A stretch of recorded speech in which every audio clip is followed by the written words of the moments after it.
I think you're a hater, haters everywhere we go, haters everywhere we go, haters everywhere we go, where we go, haters going down for the count, looking at the ground. I think you're a hater, I think you're a hater, haters everywhere we go, haters everywhere we go, haters everywhere we go, haters everywhere we go, where we go, haters going down for the count, looking at the ground. I think you're a hater, I think you're a hater, haters everywhere we go, haters everywhere we go, haters everywhere we go, where we go, haters going down for the count, looking at the ground. I think you're a hater, I think you're a hater, haters everywhere we go, haters everywhere we go, haters everywhere we go, where we go. And if you was instead of hating, you'd be ballin' too. I know you seen us fallin' through. All the rich niggas is all my crew. Fuck it, they can't touch us. If stuck up is what you call it, cool. Ooh, you should've seen when I came down in that. Black on black, cause it's greater haters face down on the mat. Splat, yeah, I can make a green nigga mad. Quick, fast, flash like 10 cash on his bitch ass. You can tell I'm a G by the walk in the stands. I play the game, make me talk in the stands. Watch how you talk when you talk to the man. If it ain't about bridge, you talk to the head. I show you how to get rich. You got a weak arm, I'll show you how to pitch. Made so play, I'll show you by the hit. And tell the police I don't know about shit. Hey, God, I'm fly, something like the air. Ain't that something when it's stunting, man? It's nothing like air. Homie, hold it right there. Homeboy, right there.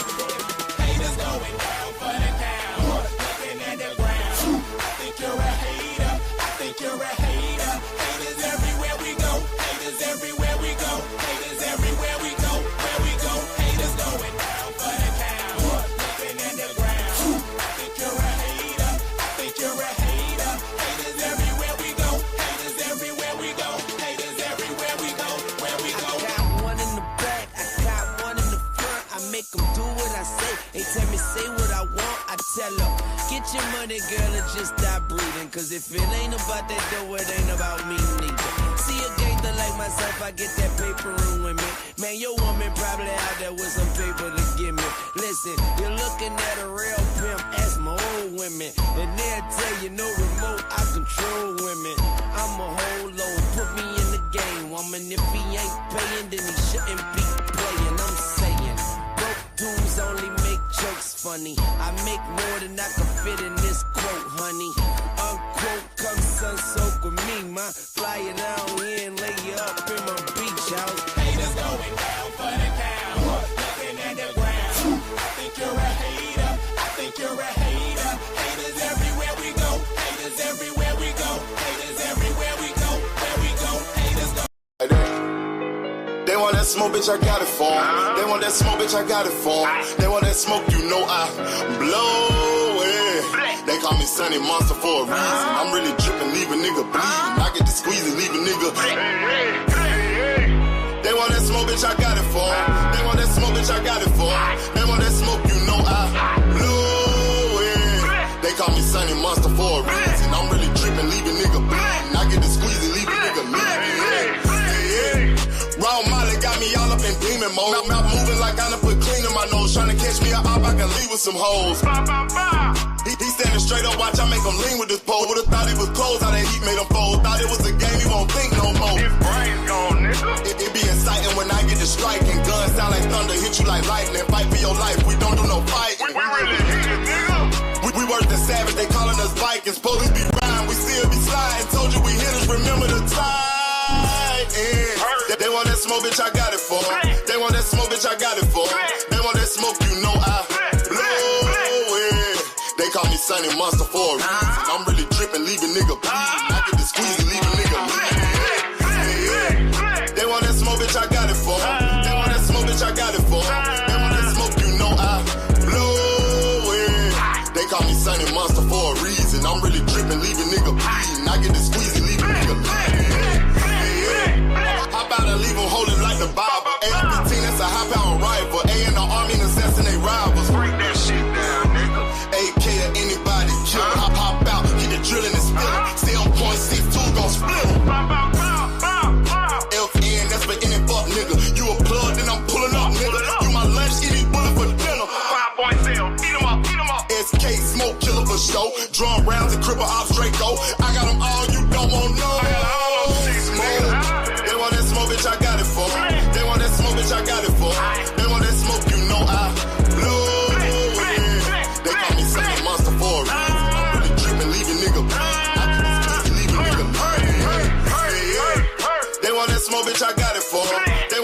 bitch, I got it for. They want that smoke, you know I blow it. They call me Sonny Monster for a reason. I'm really tripping, leave a nigga bleed. I get the squeeze and leave a nigga bleed. What up? Peace and blessing to everybody. What's going on with everybody? One thing I realized, boy, as a hood nigga, boy, we gotta stop trying to get the bigger, better deal. See, I've just realized like the day when we be trying to get our nigga deals, we end up fucking up situations. Sometimes it might just be best to do things the right way. It might be. Shout out to my nigga Terrell Davis in the building. Salute. All things big AMC FSG, salute, King. Peace and blessings to you. The beautiful Queen Arena in here with the AMC FSG GTD for life in the building. Salute. Shout out to the beautiful Florida maid, Miss Cassandra in the building. Creole the motherfucking traveler in the building. Salute. Let's see. Shalom to my brother Rod Walker in the building. Salute to you, pimping. What's going on with you? My brother Andy Gill, what's going on, homie? Peace and blessings to you. Man. Hope everything's well with you. Openly LDTB. Salute.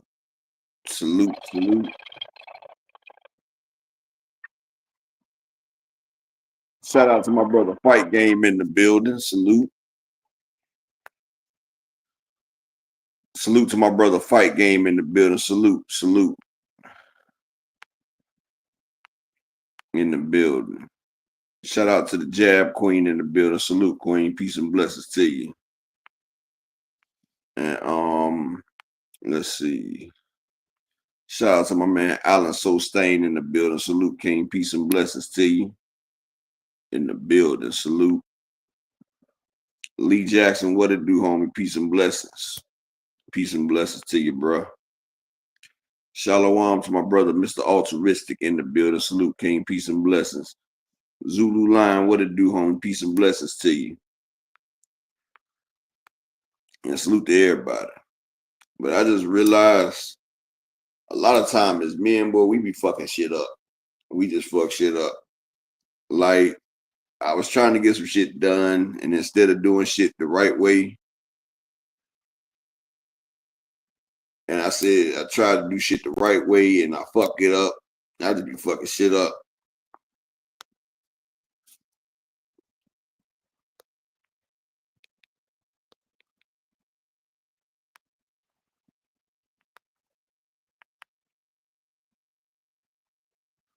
Y'all give me 1 second.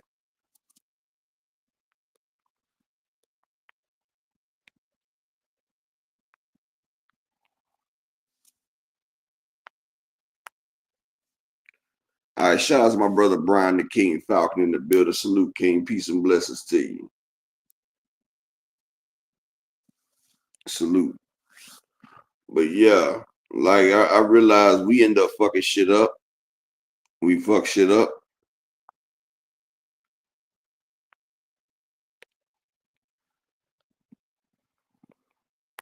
Hold on 1 second.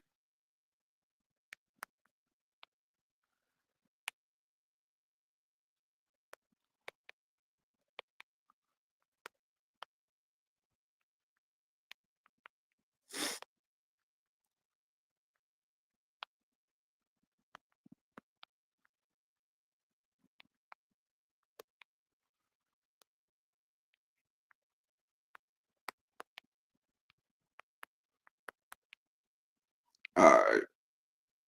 Dr. Kid be here in a second.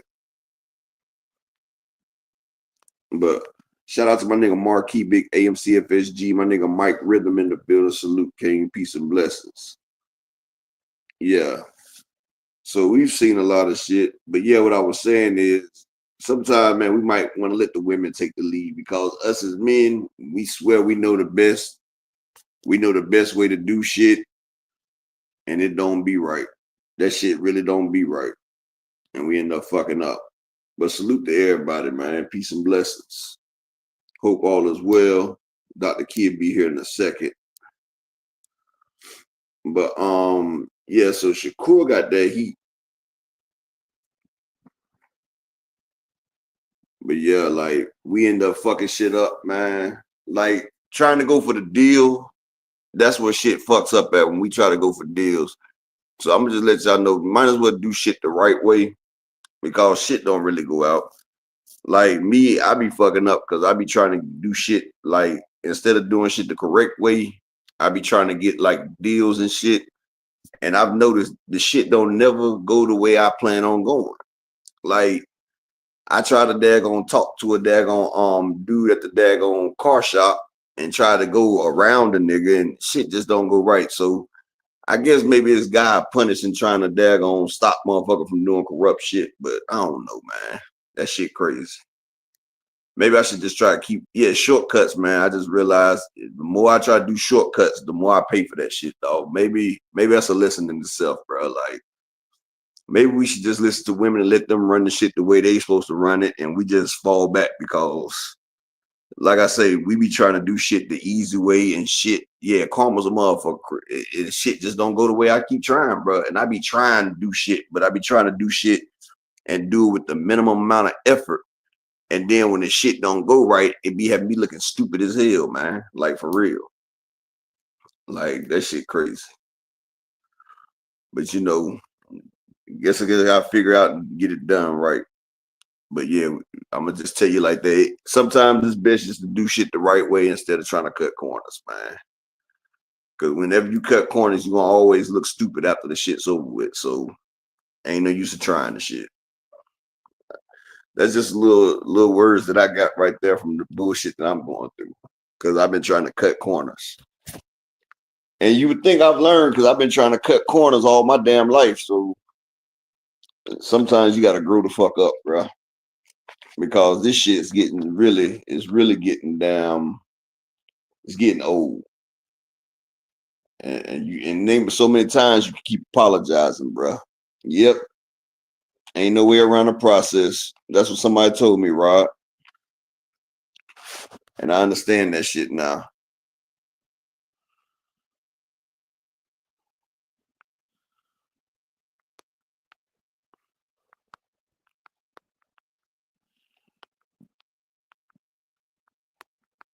Y'all give me 1 second.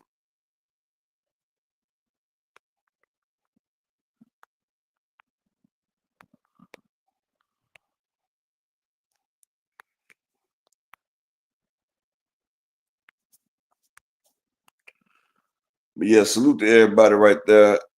And now shit getting hot for your boy Shakur.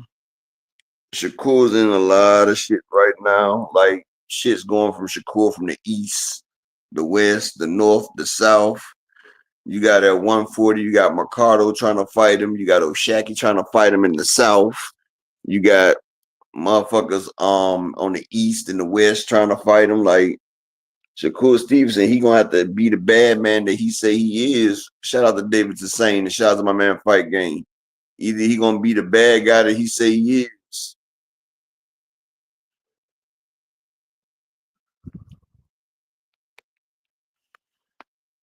Hold on.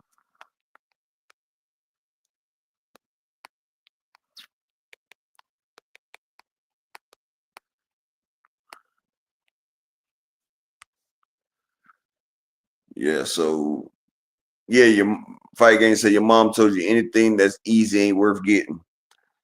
Yeah, you know something, Fight Game, I don't realize that, but you know, coming from a long line of doing shit the easy way, you know.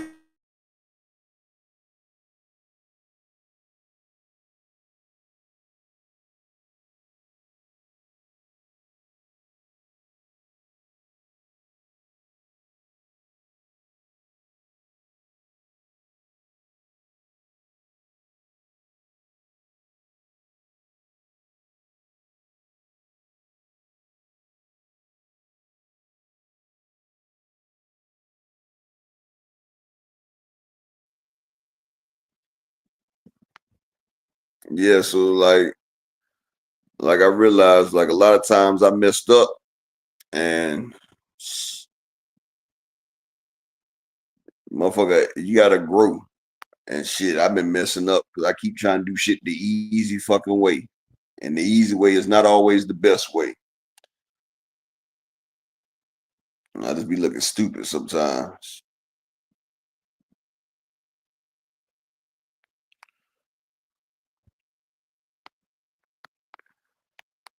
Hold on.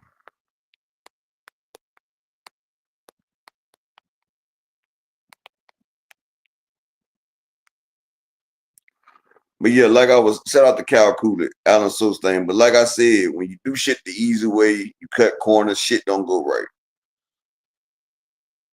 It just don't go right. My damn kid's mom be mad as hell at me because I keep doing shit the fucked up way, and then she be stuck holding the bag.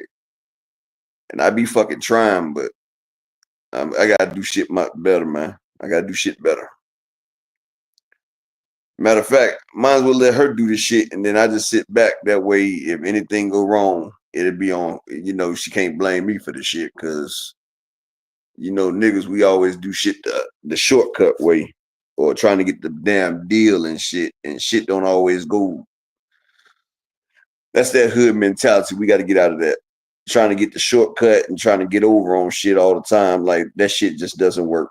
That shit doesn't work, and we gotta learn from that shit, or we gonna keep running into motherfucking obstacles each time. I keep running into obstacles, and I think the reason why I keep running into obstacles because I keep trying to do shit the wrong way. That's what it is. But shout out Alan Sos thing. Salute, salute,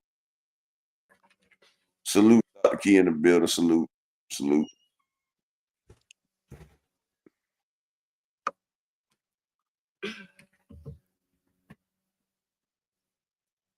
I mean, you can't say something.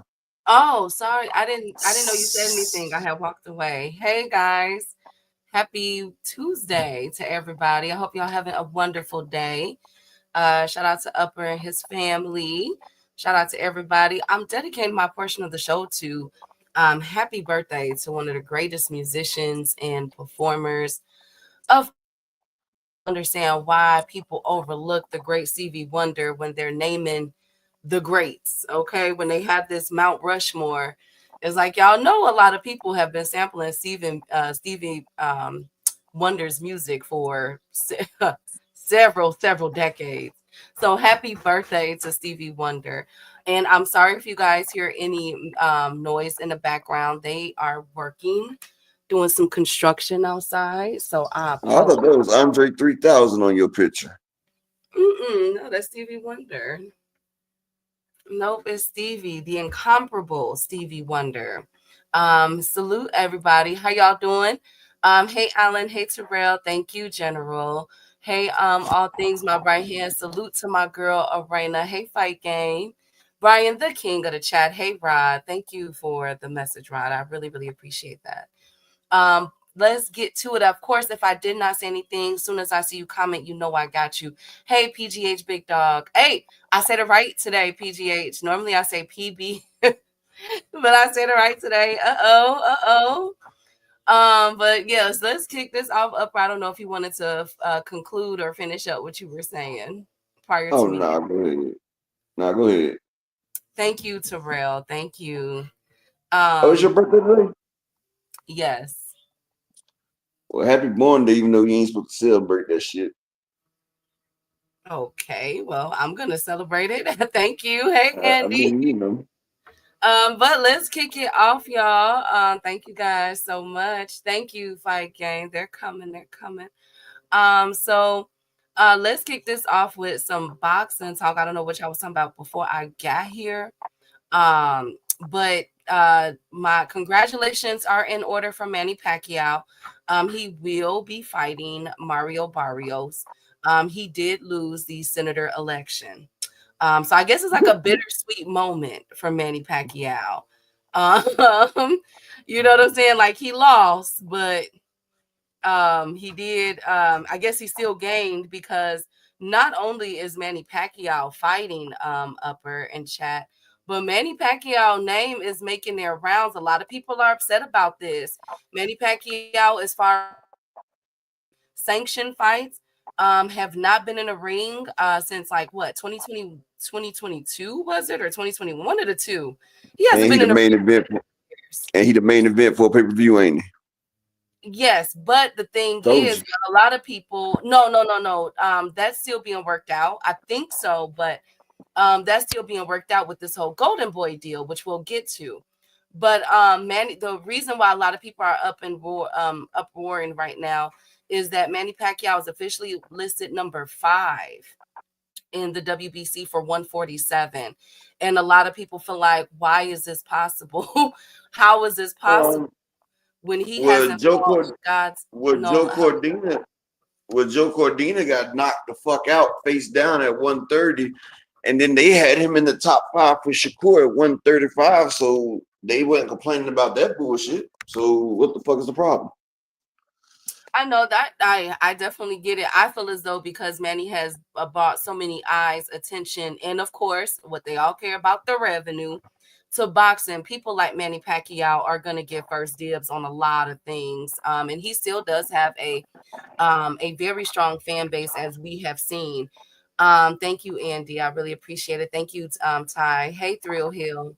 I heard someone say it's business. Yes, absolutely. But I just want to bring that to y'all attention. A lot of people are mad. They feel as though he's getting privilege and he hasn't worked himself up for that privilege.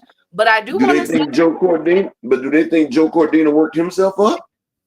I guess that always seems to be overlooked, best friend. But I That'd do be want that bullshit. but I do want to say, Upper, one thing that we also don't know about is, or not know about, but what people are also overlooking is Devin Haney is number 1 in the WBC. He was ranked there before he even fought Ramirez, and he got ranked there after he ducked his mandatory Sandor Martin. So I just want to say, everybody keep the same energy, okay? Keep the same energy. Hey, Marquis, thank you. Um, Did he stay? Did he stay number 1 after that track performance he put on? yes, he's still number 1.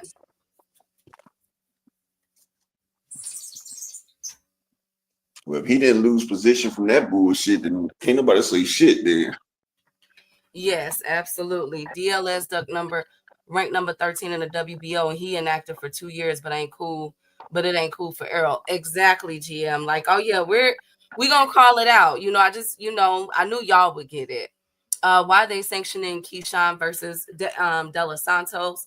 Um, that's an interesting question. I guess, yeah. Because De Los Santos had them motherfucking blood clots and shit. He ain't been in the ring. Plus, he had surgery. So this nigga, and then he got beat. So he's getting another title fight, and ain't nobody saying shit about that.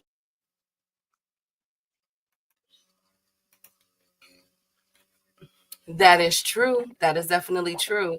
Thank you, Miss Joette. I really appreciate it. Salute, Queen. I'm gonna, the fight is gonna be, I think, either July 12th or July 19th. We have so many fights that weekend, Upper in chat. It's ridiculous. It's like everybody, all the promoters, literally just closed their eyes and they threw a coin and everybody landed on this day. Everybody. We got PBC, we got Matchroom. I think Queensberry. Like, it's so many fights for this day. It's crazy. Hey Malik, good to see you, King. But shout out to Manny Pacquiao. We had to clean that up. And I'm sorry that you lost, Manny Pacquiao, your Senator run. I was really rooting for you. I'm really sorry about that. But speaking of rankings, Upper, Connor Benn is officially number 5 in the IBF for 154. How do we feel about that? Well, 154, he gonna get his ass whooped. Do you think that it was maybe too soon for him to go to 154, chat? And Upper, should he have came back and campaigned at 147 still, or we like the 154 move? Well, I mean, he just went up to 160, so it's gonna be hard for him to make it back down. Yes, I agree, but he was the one after the Conor Benn, after the Chris Eubank Jr. fight. He was the one calling out them folks, saying, he wanted to fight the 147 fighters. So I just thought that was pretty interesting that after he did all that talking, now he's going to 154. He's ranked number 5, and that's Bakram's challenge. Now, Lubin just came off of it was okay win against Andrell Holmes. He's now the mandatory for Bakram. And now Connor Benn is number 5 in the IBF. I feel like they're trying to cash in on his career or something because I do not see Connor Benn beating Bakram Upper. Am I wrong in that assessment? Chat, He am gonna I get wrong? destroyed. He gonna get destroyed. That's what I thought. Hey, ABZ. Hey Creole, good to see you, King. Um, that's what I thought. I was like, good God Almighty. But speaking of IBF, Abdullah Mason Upper is officially number 15. And I do want to say shout out to um L Dub Boxing. I saw his ranking, so I'm getting this from him. So shout out to him. But Abdullah Mason is number 15 in the IBF at 135.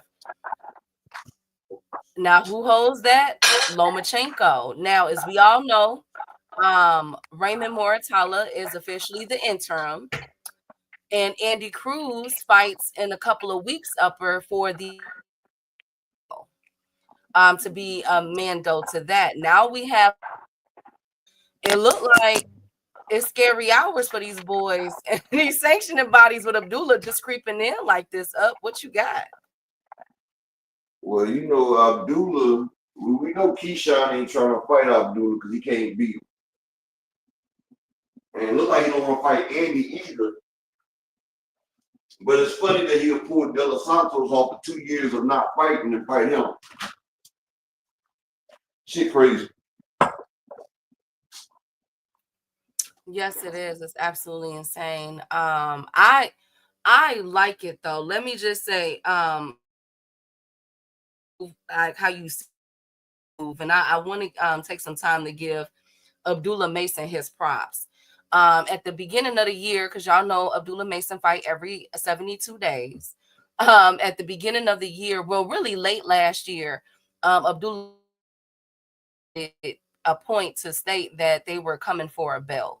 They were coming for a title shot. And he's been putting on absolute clinics his past 2 fights. And every fight he moves up. So in the WBC, which is Shakur Stevenson's belt, he's number 4. And he's officially number 6 with Keyshawn Davis WBO belt. Now he's in the IBF. Is could we see Abdullah Mason get placed in the WBA because he's no longer he's not ranked in the WBA. But these are great chess moves, and I do want to applaud his team because they meant him for a title, and he's definitely put himself in position to do that. But what do you think up in chat? Will we ever see Abdullah Mason in the WBA under being ranked for Tank? What y'all think about?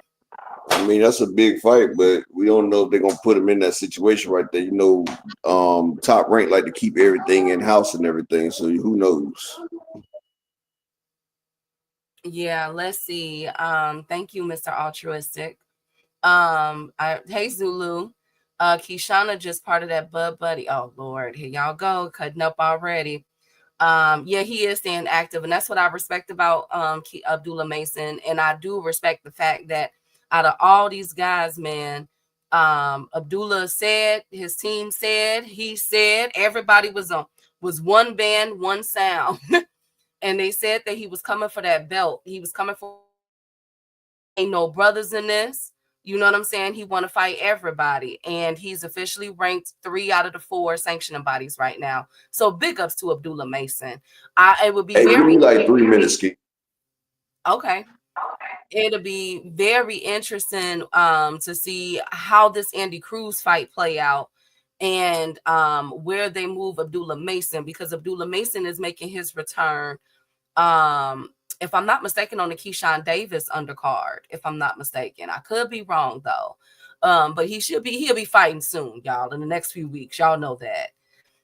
You know what I'm saying? So I wonder where he's after this next win. Where is Top Rank Bob Airman Cole going to move him up with the IBF? I truly hope, because if we look at the WBO with Keyshawn Davis, Raymond Moratala is still ranked number 1, but I'm pretty sure he's going to be removed. Zurab Abduliev just lost. Dennis Berenchek, he been checked out since his loss. Abdullah Mason is number 6. I wouldn't be surprised if after Abdullah's next fight, we see him move up the charts in the WBO, because that one is right for the taking. He can definitely replace Zaire Abduliev as the number 3, or even replace Ramon Muratalla as the number 1. So I'm curious to see how this is about to play out. Boxing is getting very, very interesting and messy and petty at the same time. Baranchek is the clown. Thank you, Rod. Thank you so much. I really um let me see. Do I have any more rankings? Oh, and then Santillan enters in at number 5. I'm sorry, number 15 for the IBF. IBF making all kind of moves. At 147, Santillan is coming off of a pretty decent win, in my opinion. It was decent. I liked it. He is number 15. We all know that Boots holds the IBF and the WBA.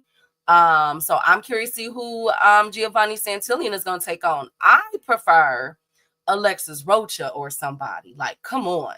Or Nicholas Floss. Nicholas Floss just put on a hell of a performance over the weekend. And Nicholas Floss is number 9. So let's get them 2 active and everything. I'm just where, like, you know what? Let's not just keep moving them up and then having them face, you know what I'm saying, just bad. Let's get these boys active. This thing, Santillan did his thing. Let them 2 go ahead and fight. Number 9 and number 15.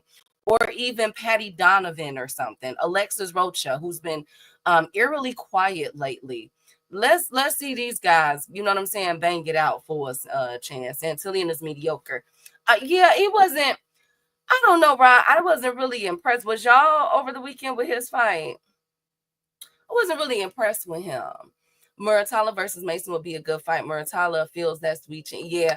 147 is devoid of serious talent outside the top. Well, that's why I said it's time to let these boys, it's time to stop letting these boys sit around. We can't keep letting them sit around like this. You understand?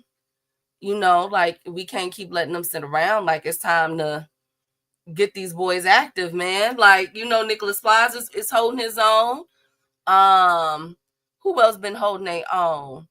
Well, it's been a couple of them. That's what I will say. It's been a couple of them. You understand? But nobody is trying to move up to the vacant number 2 for the WBA, which I find very interesting. Supposed to, but peep game, y'all.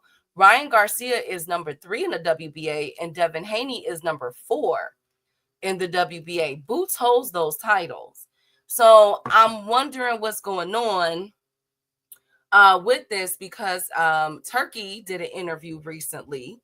And let me pull that quote up for you all about Ryan Garcia. That's why I'm mentioning him. And let me pull that quote, because y'all know I like to quote these people.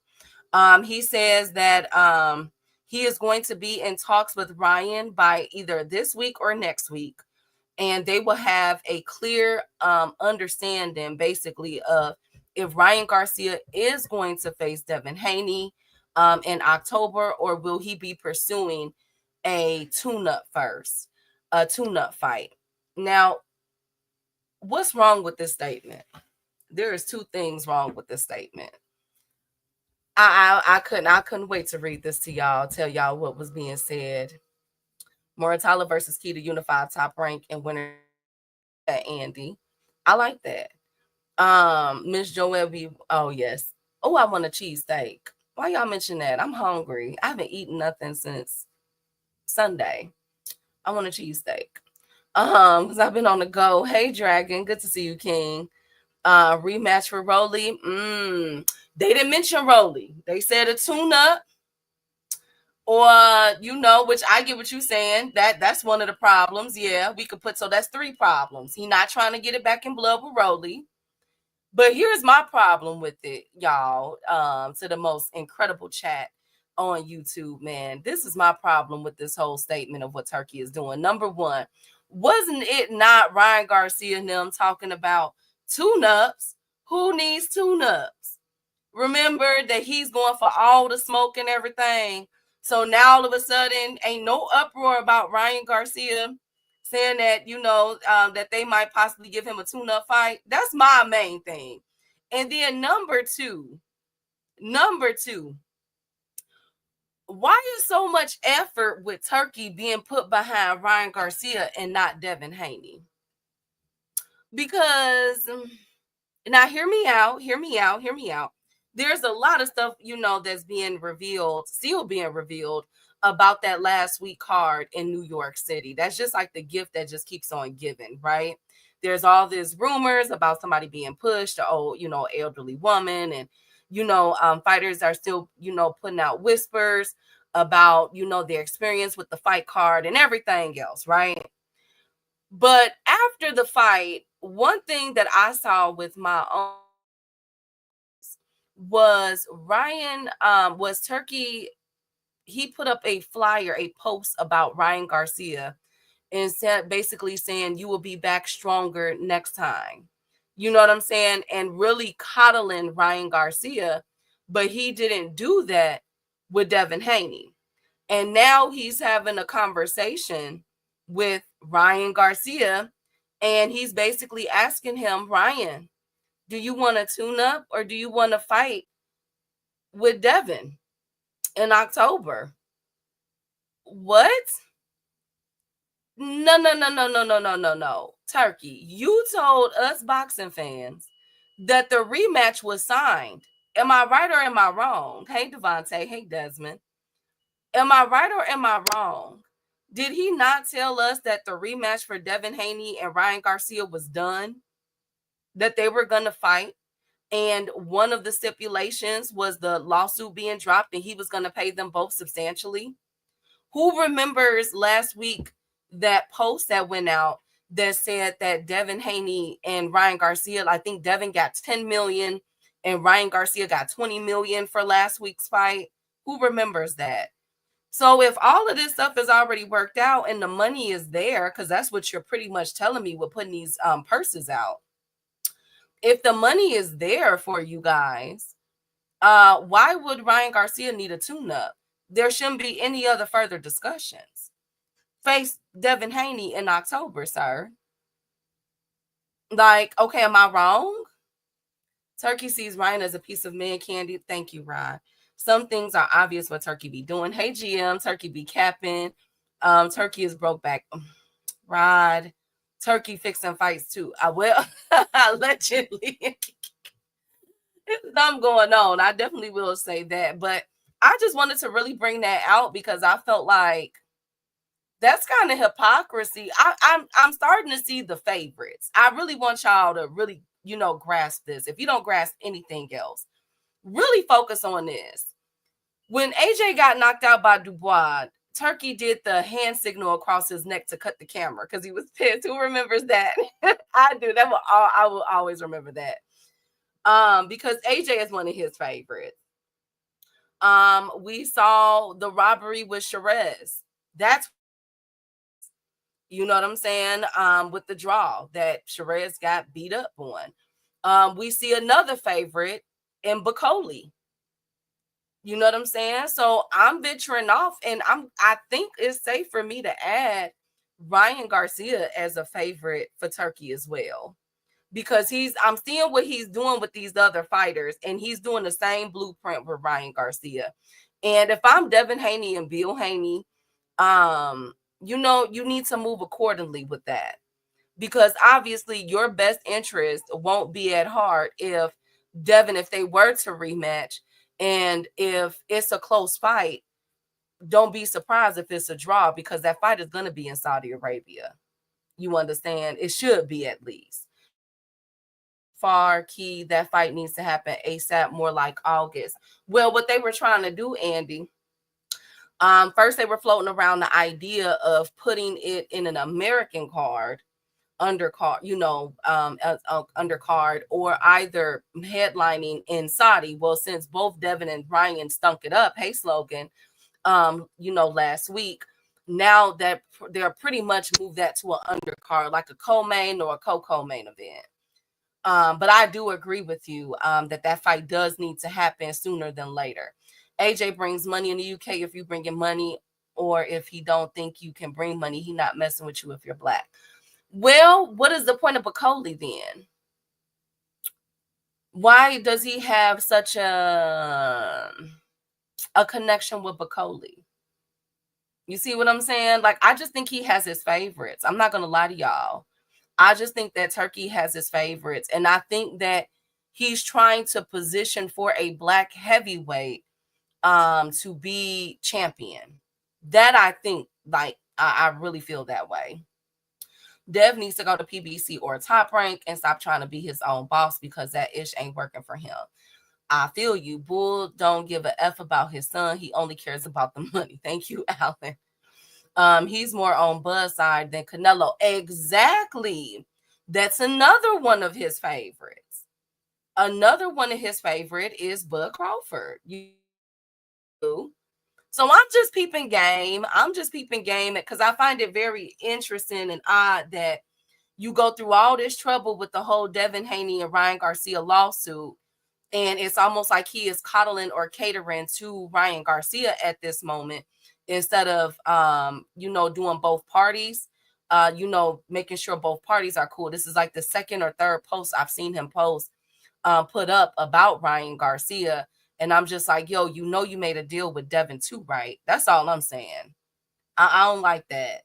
You feel me? I don't know where my Devengers are, but I'm gonna, regardless if I don't care for the Haney's antics or not, right is right and wrong is wrong, and I'm gonna always call a spade on that. I believe that Turkey is taking pity on Devin. Who did you say? On Devin, yeah. No, I believe that he's taking more pity on Ryan Garcia. He was the first one that jumped up to have Ryan Garcia over there and sign with him. You feel me? So I think he's taking more pity over Ryan. Dare I say that is looking like Devin Haney is how do I say Devin Haney is that's what it's looking like. Like, it looks like they're going to try. Don't be surprised if we see Ryan Garcia in there with a UK fighter or somebody of lesser talent, you know what I'm saying, that he could, make himself look good, you know what I'm saying, real quick, and then get in there with Devin. That's all I'm saying, since he's talking about tune-ups. But I got to call Ryan out. Mr. I Stay Ready. Hey, Opulent. Ryan, Mr. I Stay Ready and everything else. Not a tune-up, Ryan. But that's what happens, though, when you don't have a consistent trainer. Now, Devin, that's why I said Devin and Ryan low-key need each other. Devin didn't have umpteen trainers in the past year. Ryan Garcia going back and forth between Canelo Camp and my boy Derek. You feel me? Like, you know what I'm saying? Like, it's time that you're going to have to sit down for a minute. Y'all going to have to figure out. Josh Padley, hey, Fresh Baker, is another one that Turkey, like, Josh Padley got knocked out by Shakur Stevenson, and a couple months later he got a KO out there in the UK. Come on, like, what? Y'all don't see the play? He gave Padley a house and everything. Like, I'm peeping game. That's all. Turkey walked right into his bus holding his hand. He didn't even do that for Devin. Even wiped his tears away when he was crying. Thank you, Alan. What happened to Cody Crowley? Cody, I messed up. Cody, I messed up. Let me see. That's a good question. That's a really good question, Thrill Hill. Let's find out. Where is my boy? Cody Crowley ain't got back since that boot situation, has No, Cody been gone. And How you know long what has his that nickname been? is? About 8 months now. 6 months? It's been over a year, ain't it? No, Cody Crowley was supposed to be before He was supposed Karen, to be right? before David. He was supposed to be before David Avenesian, I thought. So maybe That was it supposed to be his first. That was supposed to be his first fight under Eddie Hearn.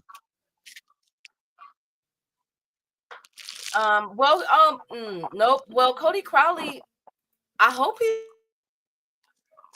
I don't know. His eye still messed up. Oh, I gotta add him back to the list. Because That that'd be nigga was a ducking. fight for one of them, for a Devin or a Ryan Garcia if we don't get them next. Ryan Garcia fight versus Cody Crowley. Yeah, Ryan versus Cody. Devin have been the lost. Oh, upper. Come on, man. We just seen Devin on some bullshit, man. Like, we not gonna act like these motherfuckers is out here trying to fight. That man just ran a motherfucking marathon in his last fight, man. We not gonna act like that motherfucker trying to fight. He not trying to fight. He not trying to put his hands on things. And look, can I get some support for the channel? Let me get 5 people to support the grind for the day. Can we get some support? Hit the Cash App or the PayPal. Support the grind. But yeah, Devin ain't trying to get that smoke. He ain't really want it. Cody Crowley is too good of a fighter for Devin. We just seen him versus Ramirez. Ramirez, that was a damn perfect type of fighter for him, and he couldn't do shit with that. So yeah, Cody Crowley be too much for him.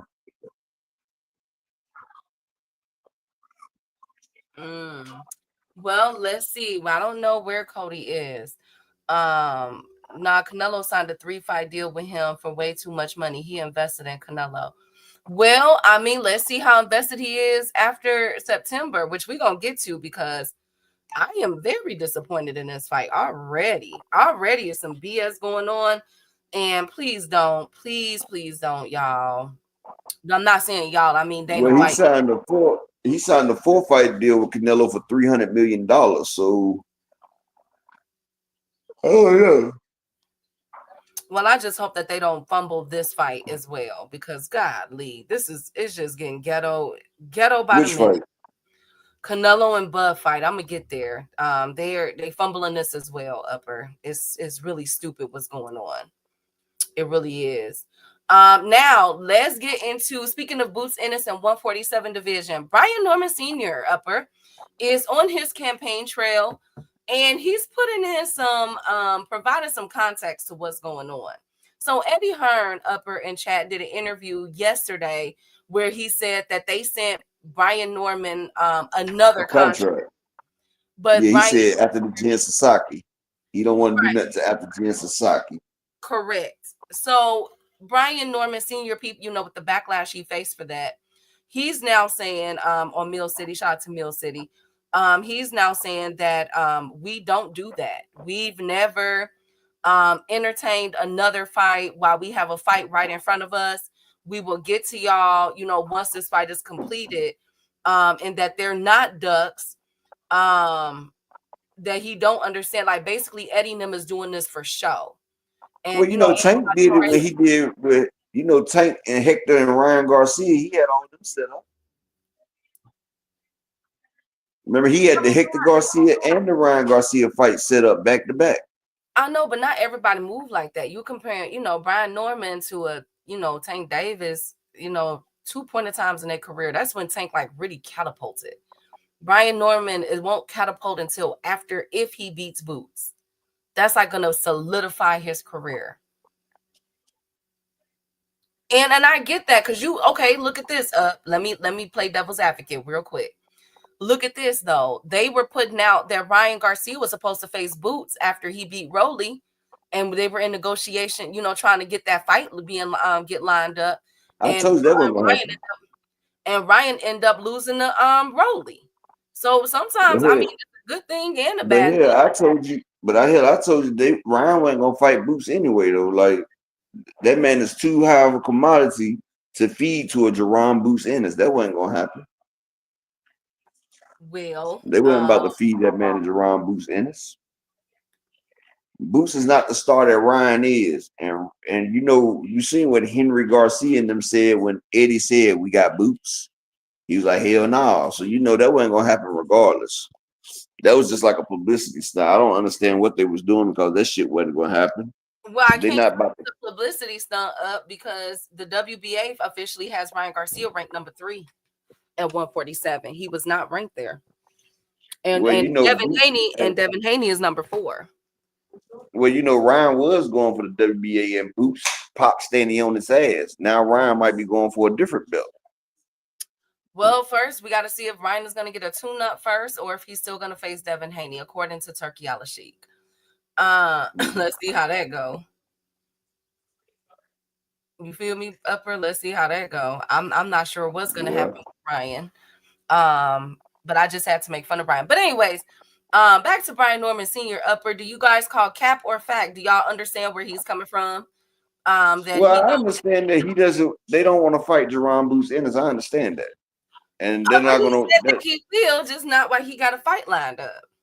Well, he didn't have a fight lined up, and he was about to get 18 times his biggest payday, and he still ducked him. Like Jerron Boots Ennis will destroy that man. They know that shit. They trying to hold on to the belt as long as they can, and they're not trying to get in the ring with Boots Ennis because they know Boots Ennis will beat their ass like some boots. Like it will beat their ass. And shout out to my nigga Fight Game in the Cash App.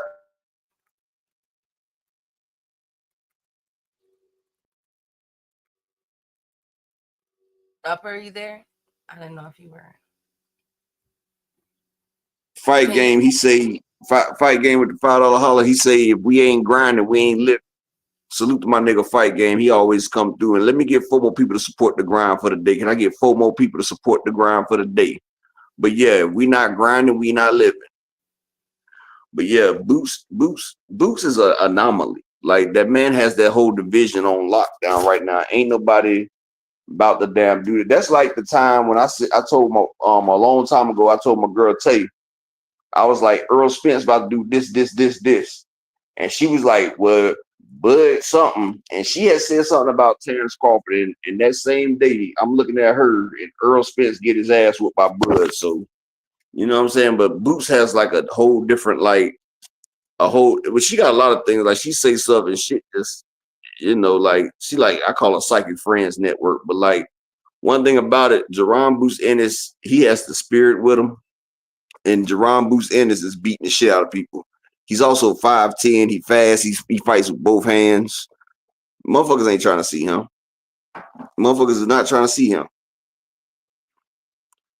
They're trying to do anything but get in the ring with that young boy right there.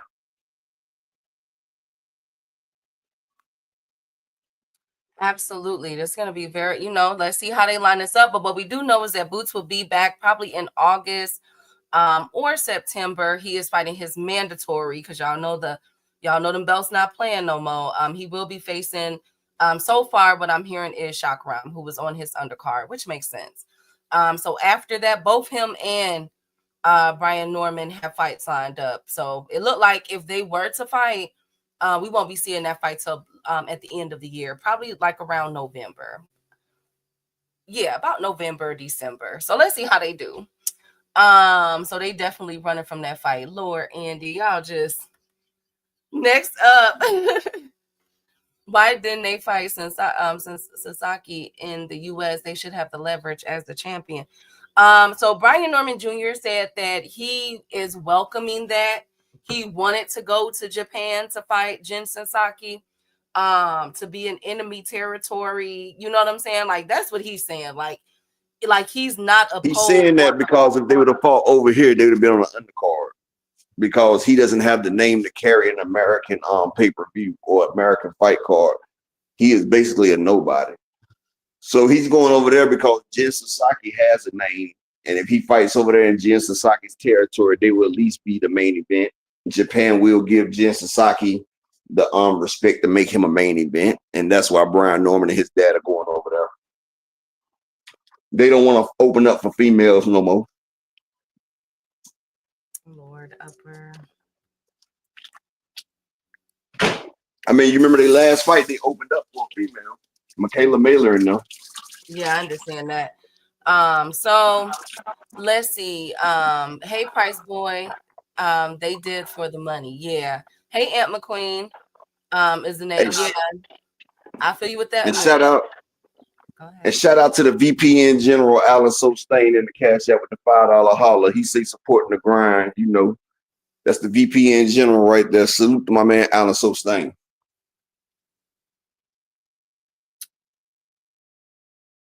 Hey dog. Good to see you guys. Thank y'all for coming in. So yeah. So let's see how this go. Another person that is making their waves. I know I can't wait to see him is Serhii Bohachuk. He is fighting this Saturday. I'll have that fight card ready for y'all. If he wins, y'all know I keep talking about this 154 tournament.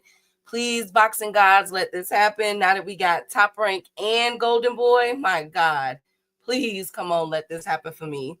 But Bohachuk is returning. He should be one of the names mentioned in the 154 tournament in July or August. So I'm gonna keep my eye on that.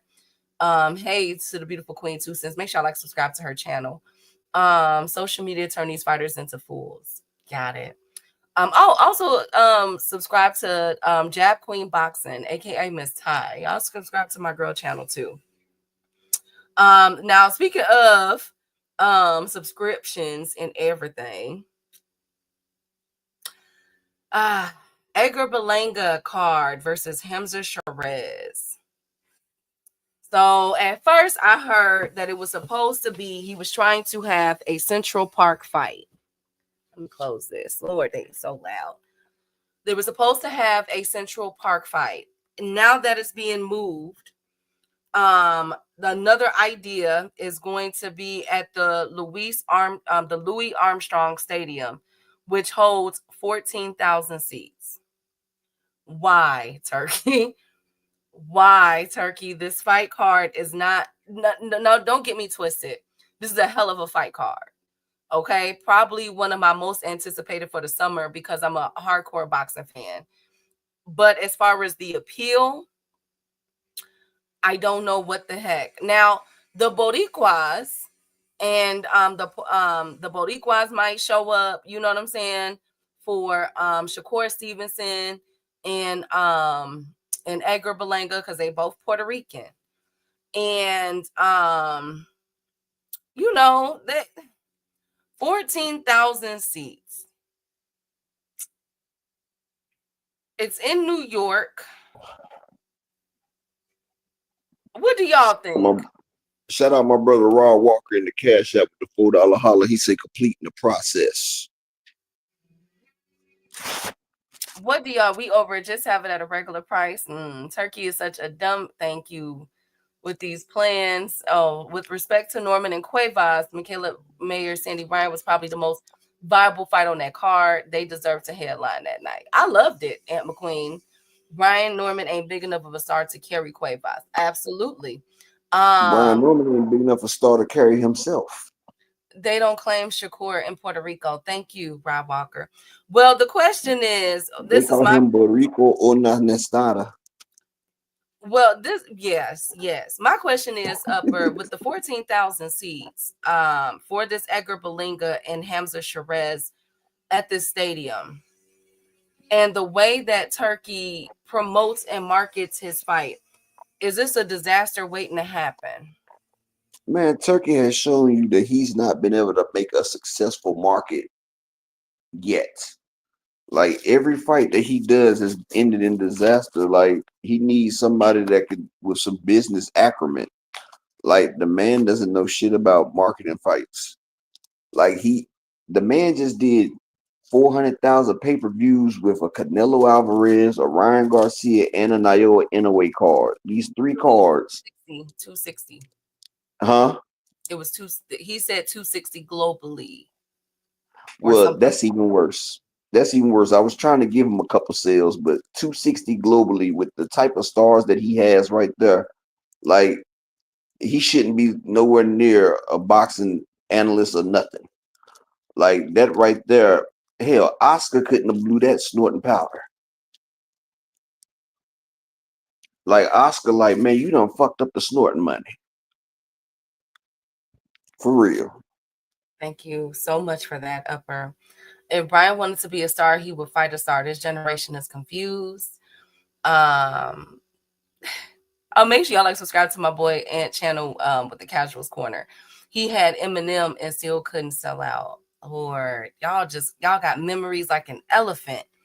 Well, I'm just I am a little nervous about this. With the fight being, because that's another one. I think that's July 19th. Correct me if I'm wrong, Chad, as always.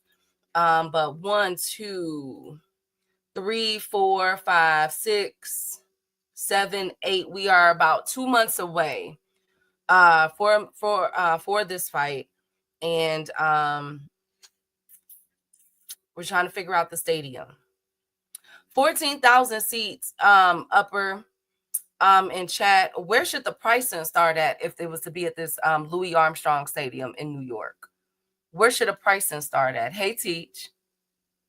I wish the Central Park setup would have worked. That would have been something to go to. The tennis stadium is in Flushing. I don't think that is a boxing worthy venue. See, I've never been, and I heard that too, Teach. I heard that this stadium is not really the cat's meow. Like this really. He's a fucking dreamer, and he's trying to push shit on to the boxing world that is not really viable. And I mean, it looks good, but the shit that he's doing is not gonna work.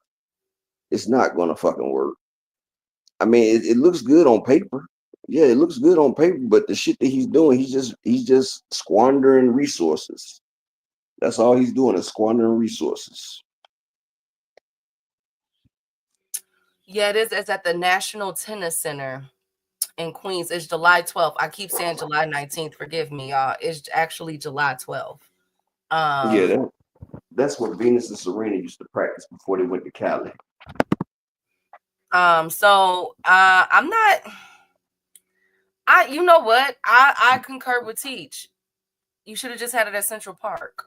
But I wonder, because he couldn't get all them permits and stuff worked out, if that's the reason why he's opted towards a stadium now. If that's the That's case, you what should have been at all of the stadiums. I don't think they was gonna give him the thing for Central Park. You feel me? I don't think he could afford them shits. Like he just spent a mint on Times Square. Like I don't think he could afford it. Like honestly, and I think that they gonna make him pay for every inch.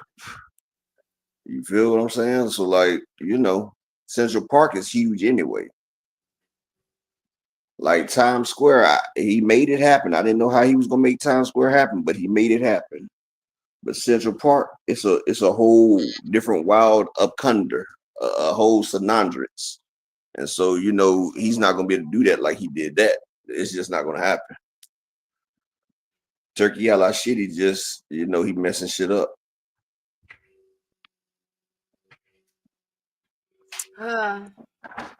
Well, let's see, you guys. That little A stadium is fine to me. That's a major park in New And York. see, what's crazy, he got all that money.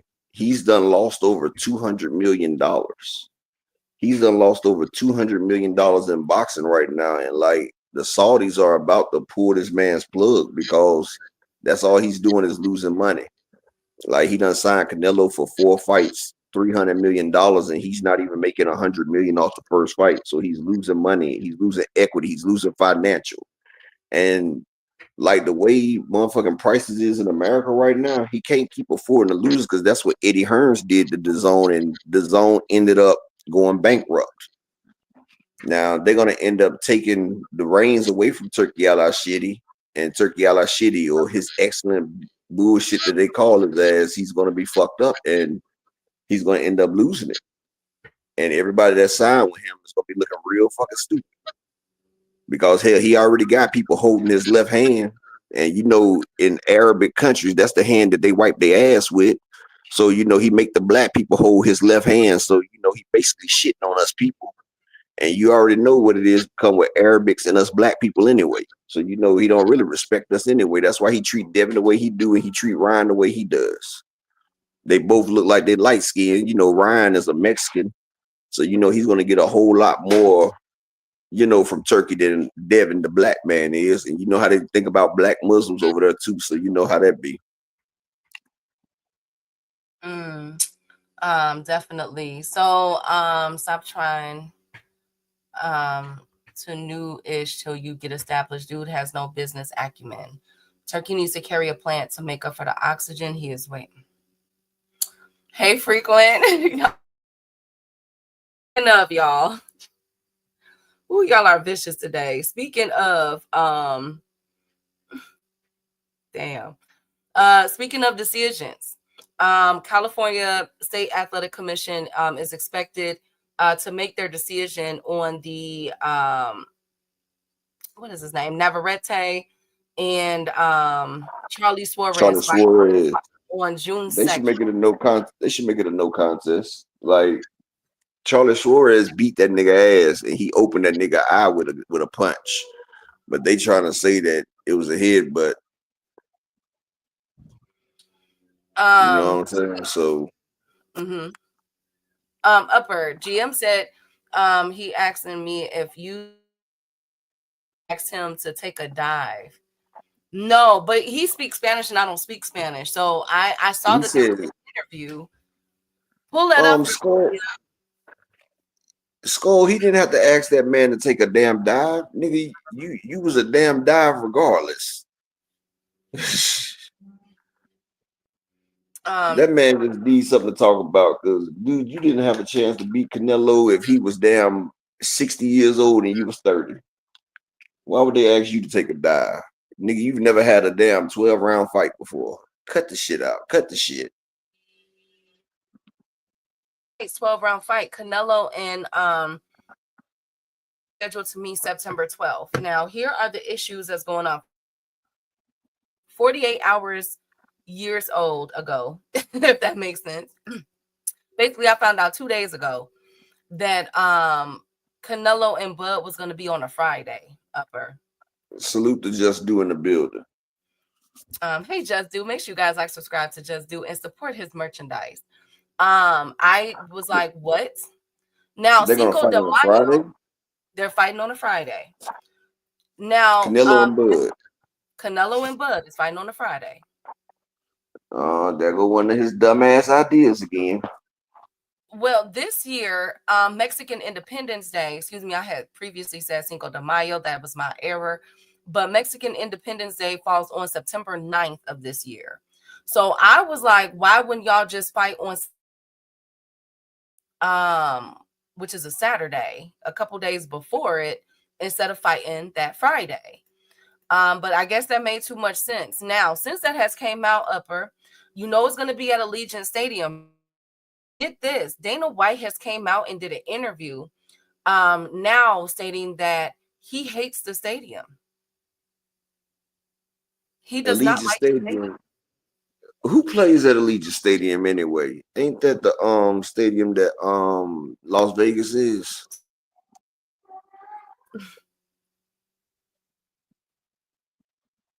Who played Allegiant, y'all? The Raiders. The Raiders played Allegiant up. Oh, Dana White don't like the stadium? Fuck Dana White. No, he is now coming out. He did an interview stating that he wish he could have had it somewhere else, that that's not really a boxing stadium. But remember, word on the curb is that he's trying to do an integration with this fight, whereas it's going to be you possibly and or WWE with this event. So maybe Exactly. That's a new ass stadium and it does look badass. So how he don't like that motherfucker? I don't know. I'm saying maybe it's because he's trying to put in a one-stop shop for combat sports fans. Right? Right, guys? Right? University Sounds playing on like Saturday. Right, but go to the 6th then, GM. That's what I'm saying. Like, come on, that's Canelo's. UNLV. Yeah, UNLV Rebels do play on Saturday. That's why they probably playing on Friday then. They doing UFC and boxing. Yeah, so what Dana White was trying to do with this card is integrated with UFC and or WWE. That's, you know what I'm saying?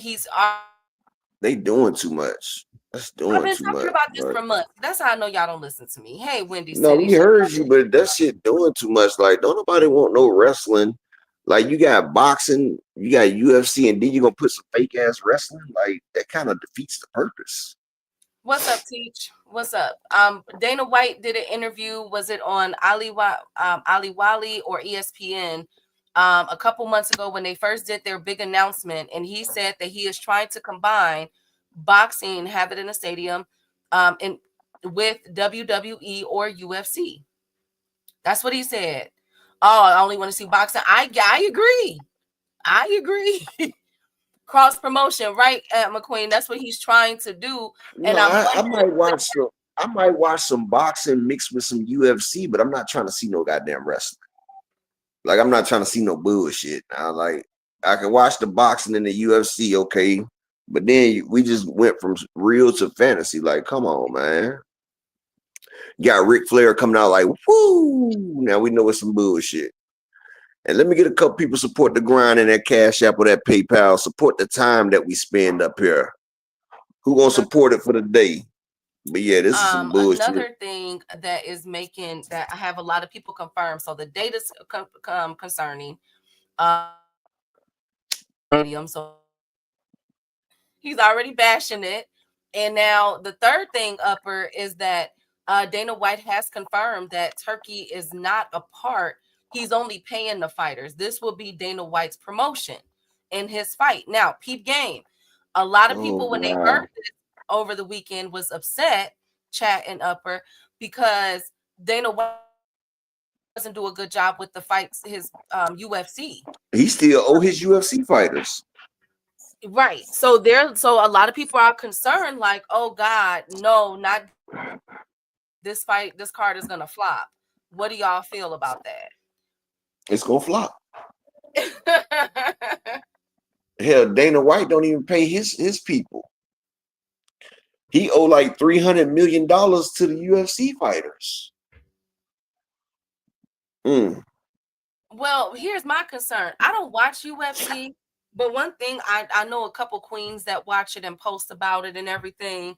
And one of them that Dana White promoted, I guess he just had a really big UFC card over the weekend, Upper in Chat, and he did not sell out.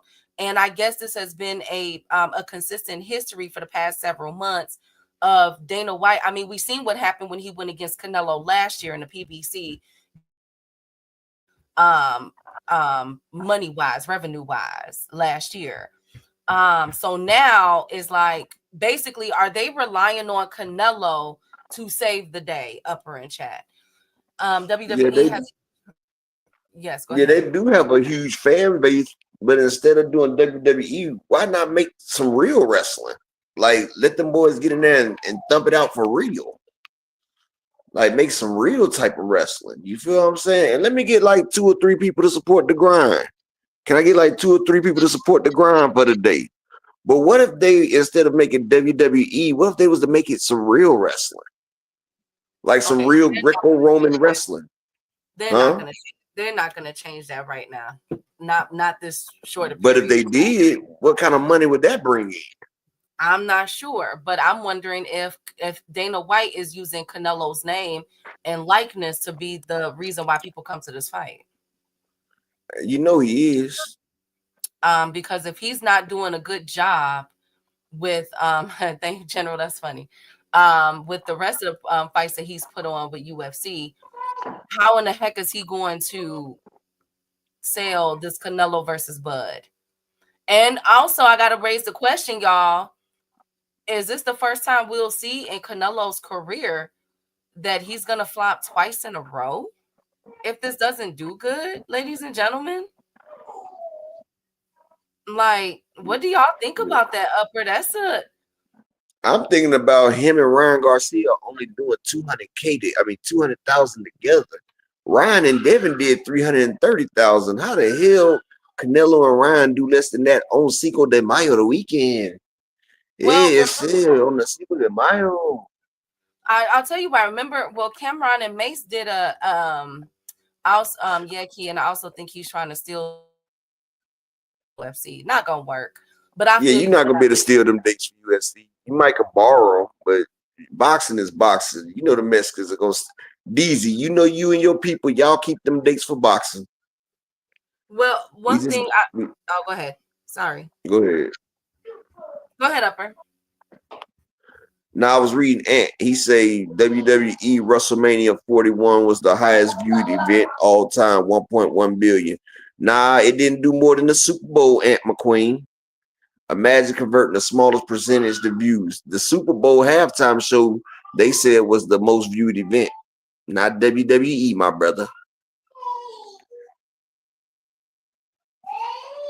Well, I can't believe that I would it's already sold out, Key. Stop hating. I'm not. GM is not sold out. It's Well, not. go And ahead and if sell out on the Cash App and the PayPal, people. Go ahead my and sell out on this show right here and donate to the wares and the effects of the non-turkey propaganda over here. well, one thing that I will say, what is Canelo's exhibition has begun. It has told us he has not in my oh yes, in my Yoda voice. Got it. But okay, let me get this off real quick. Hey, exactly. That competitive slapping, they might as well add the competitive slaps, Key. Slap the damn dust off a motherfucker face. Well, let me get this off real quick, y'all. So here's my and I agree. But here's my take with it. I'm not sold on this fight, chat, y'all. And here's why. You can't have the promoter of the event coming out and already bashing it where also not knowing and that we are still pretty far away from the undercard and everything, but there's really no consensus, not to mention having a Friday fight card for a Canelo Alvarez. That threw me for a loop because I even if you couldn't get it at the Allegiant Stadium, have it at Madison Square Garden in Vegas. He always does well. So in my opinion, Madison Square Garden in Vegas. I mean not Madison Square Garden. I mean the MGM. MGM. Sorry, I'm in the MGM Grand. Sorry, y'all. But I'm thinking about New York still. But have it at MGM Grand then, if it's going to be like that. Because one thing about Canelo, if you're going to use his name and his likeness for these tickets, get it. You know what I'm saying? Have it at a location where it's no comparison. You know Canelo's going to bring his folks out. On a Saturday at MGM, regardless of what the stadium, the fight, the other games and everything else is going on. Canelo is going to Canelo. We saw that last year. So I'm very concerned, very, very concerned. Might as well hold a rodeo around the ring while the fight happening. Thank you, General. Never Rete can be one of those rodeo clowns. Thank you again, General. Upper, do you have anything to add with this Canelo versus Bud card that's already starting in a fiasco? Man, this shit right here, it's got Turkey name on it, so you know it's a fucking fiasco. But go ahead, let's go to the next. Only thing I said is donate to the fiasco right in the building, man, because this is some bullshit. And it will be on the Fire Stick game. We will have it showing on the Fire Stick on the Discord.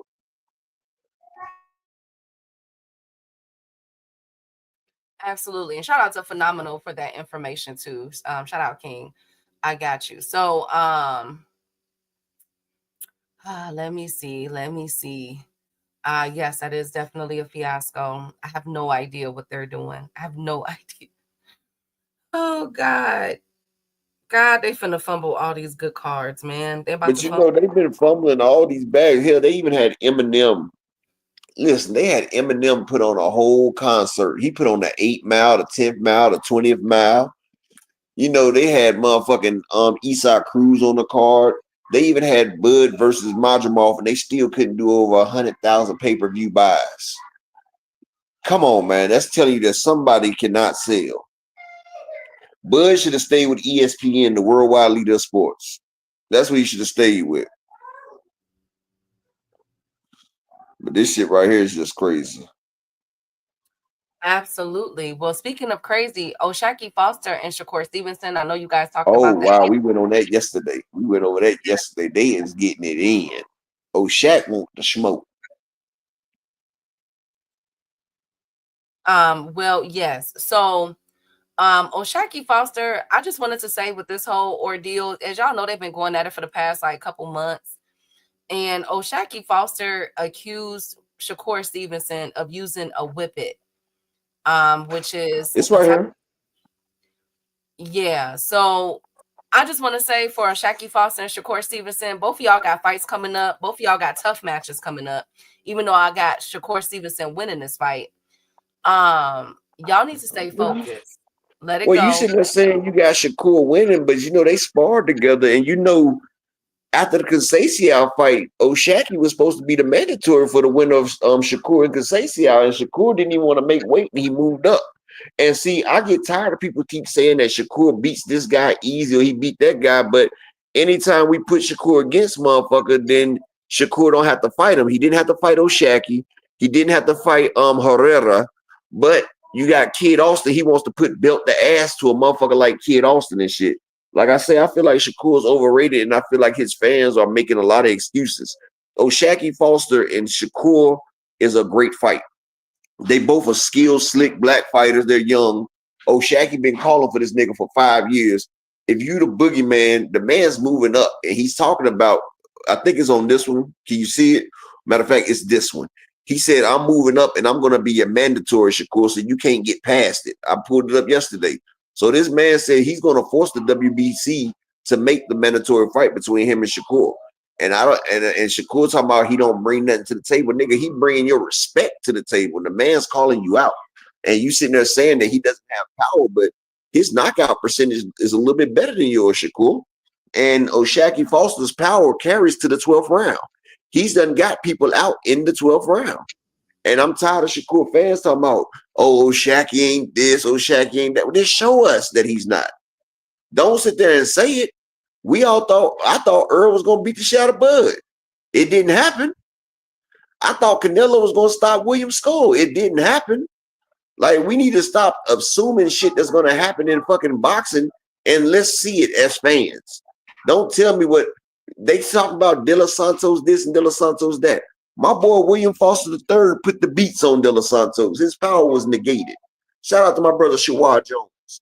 Like, Shakur Stevenson and O'Shaquie Foster is a headlining fight. And I don't know why people that say that they love boxing, they love the sport of boxing, why would you not want to see it?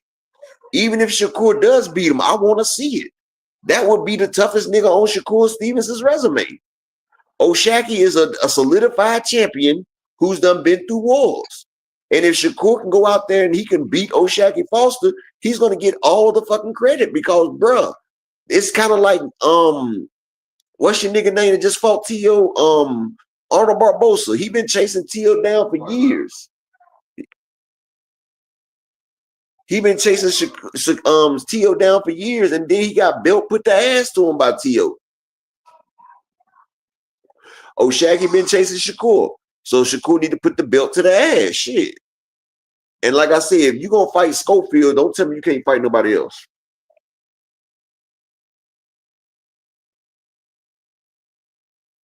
Well, speaking of, can't fight anybody else.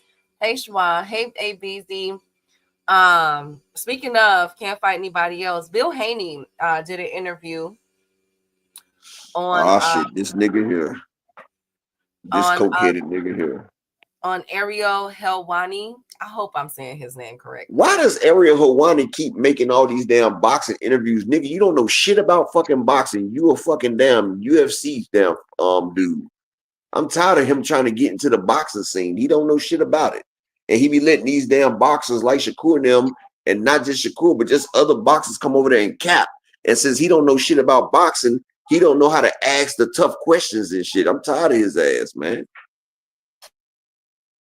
Well, when he was asked about, Bill Haney was asked about Jose Ramirez, he said, and I quote, "I loved it because we shut down the critics, and to say that if we don't want to get hit with a hook, you're going to take it home with you, is going to stay in the trunk." So Bill Haney is not upset moving the goalpost. He's moving the goalpost because before the fight, they said they had Sugar Shane and we were about to see all this power that Devin had, and that Devin was about to get the stoppage. Now it's, oh, well, we swimming and not getting wet. Nigga, stop moving the goalpost. Your son was out there. He was scared. Frequent. The only exposure that Ramirez got is that he's not in damn track shape.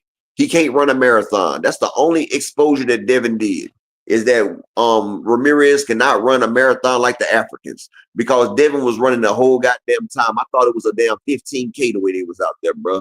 So don't say nobody got exposed, Frequent. Devin exposed his damn self, really. That motherfucker had that damn shit glued to his chin, and he would never goddamn let it go. It was no type of exposure there. So stop lying all the time, Frequent. Okay, it was an aerobics class. Thank you, Zulu. Ariel used to go to the movies with Pee-wee Herman. Thank you, General. Shout out to the Well, content. frequent, we already knew that Ramirez was a flat-footed fighter, you dumbass. It was a flat-footed fighter. That's why he was tailor-made for Devin. He was a tailor-made front-foot dominant, flat-foot Mexican for Devin to sit there and destroy. And Devin ran. So yeah, that's kind of like when Devin put up that damn thing of him stealing off on Gervonta Tank Davis when Gervonta wasn't looking and he didn't even budge it. The self-flexing is real fucked up. It's making yourself look worse. It is making yourself look motherfucking worse. And shout out to my nigga Vincent in the Cash App with the $5 holler. He say, fuck the Haneys. And I agree with you, Big Vincent. Appreciate you, King. And can I get 2 more people to support the grind? Fuck the Haneys. Give me 2 more. Let me get 2 more people in the Cash App that's saying fuck the Haneys, please. And they lying ass, goalpost moving asses. If y'all don't mind, give me 2 more people.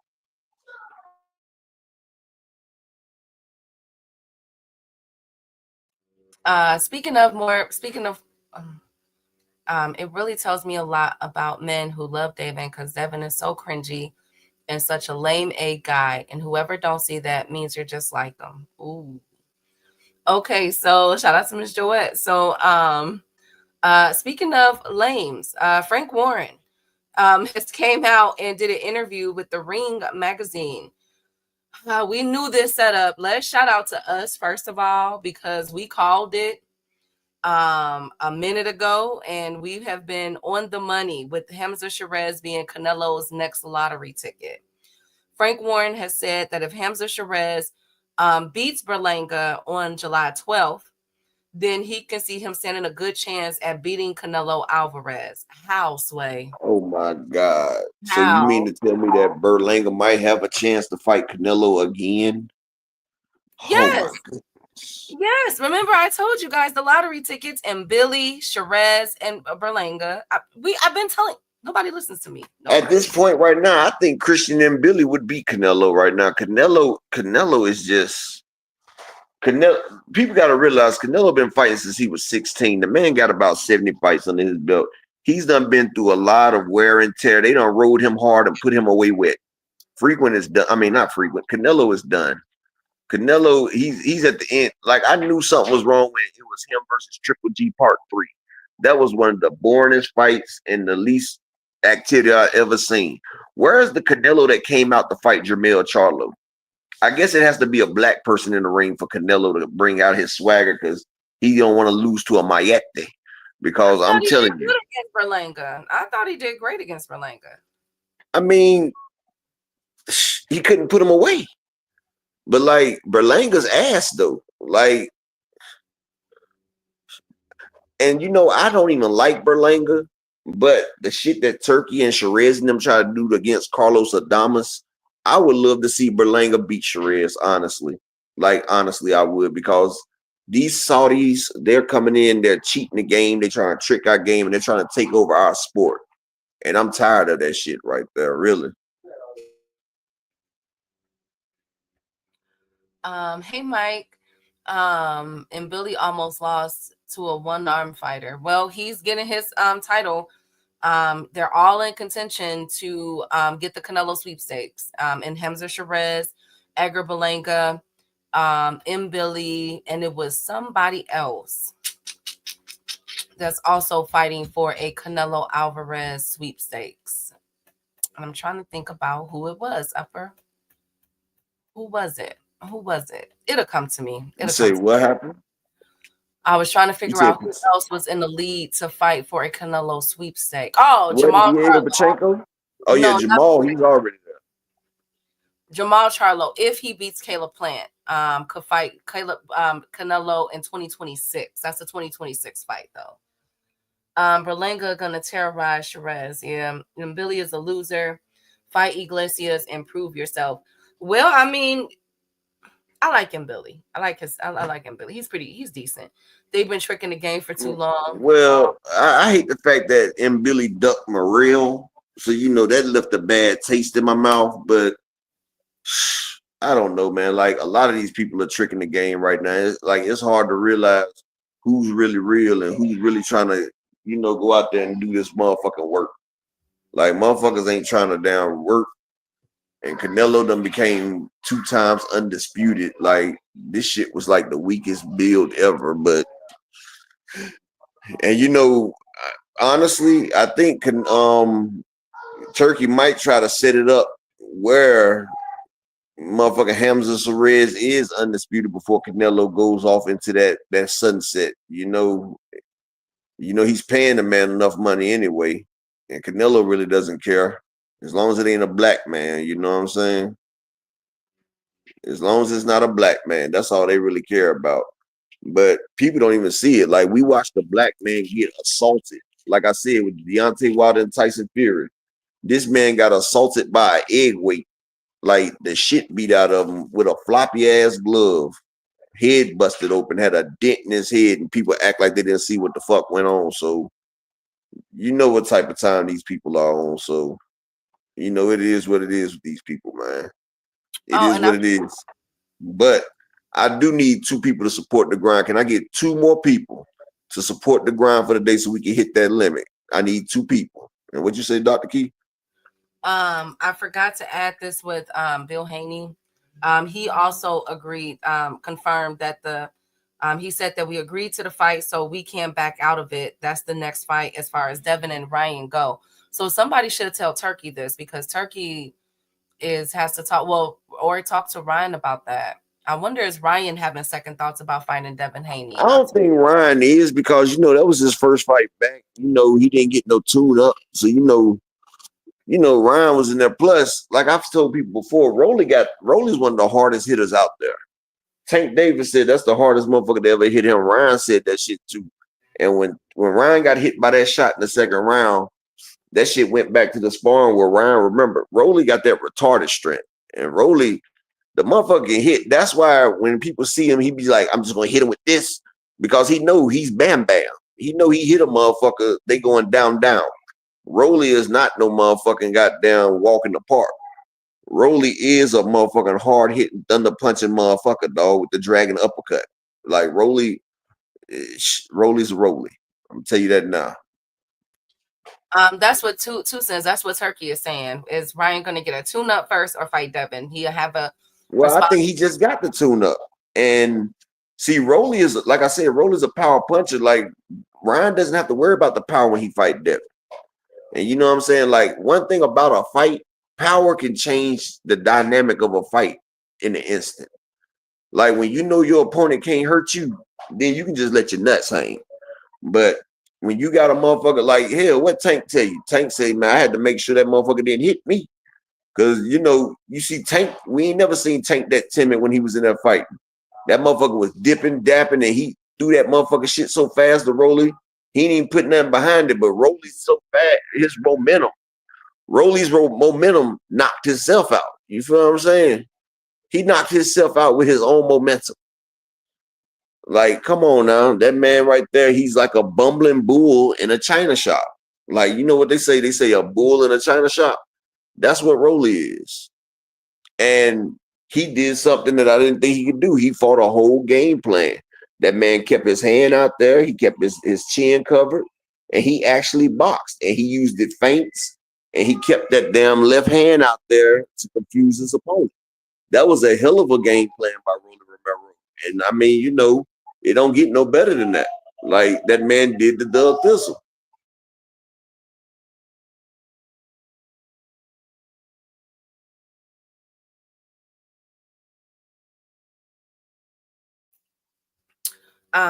Yeah.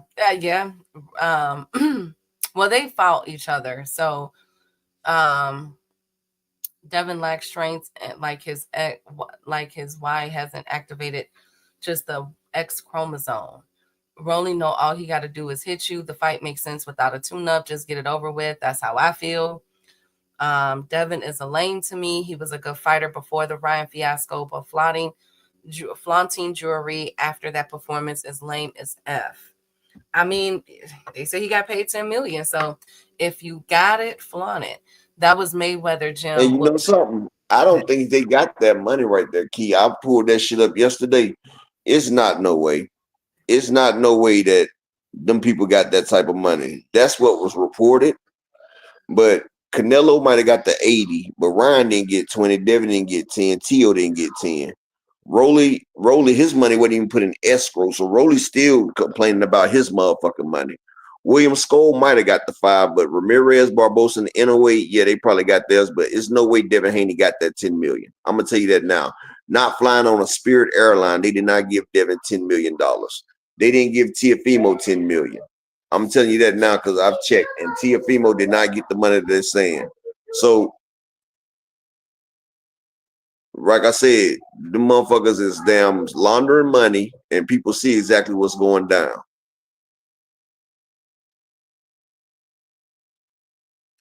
Allegedly, they got to pay taxes on what's reported. Okay. All right. So, speaking of, let me finish getting this stuff out with Bill. He said that as far as the sweet science upper in chat, I know the guys that are commenting are a little bit slow. They're not talking fast as they used to talk because they were thinking offense, and not understanding that this is science and you could end up in a vegetable in his sport.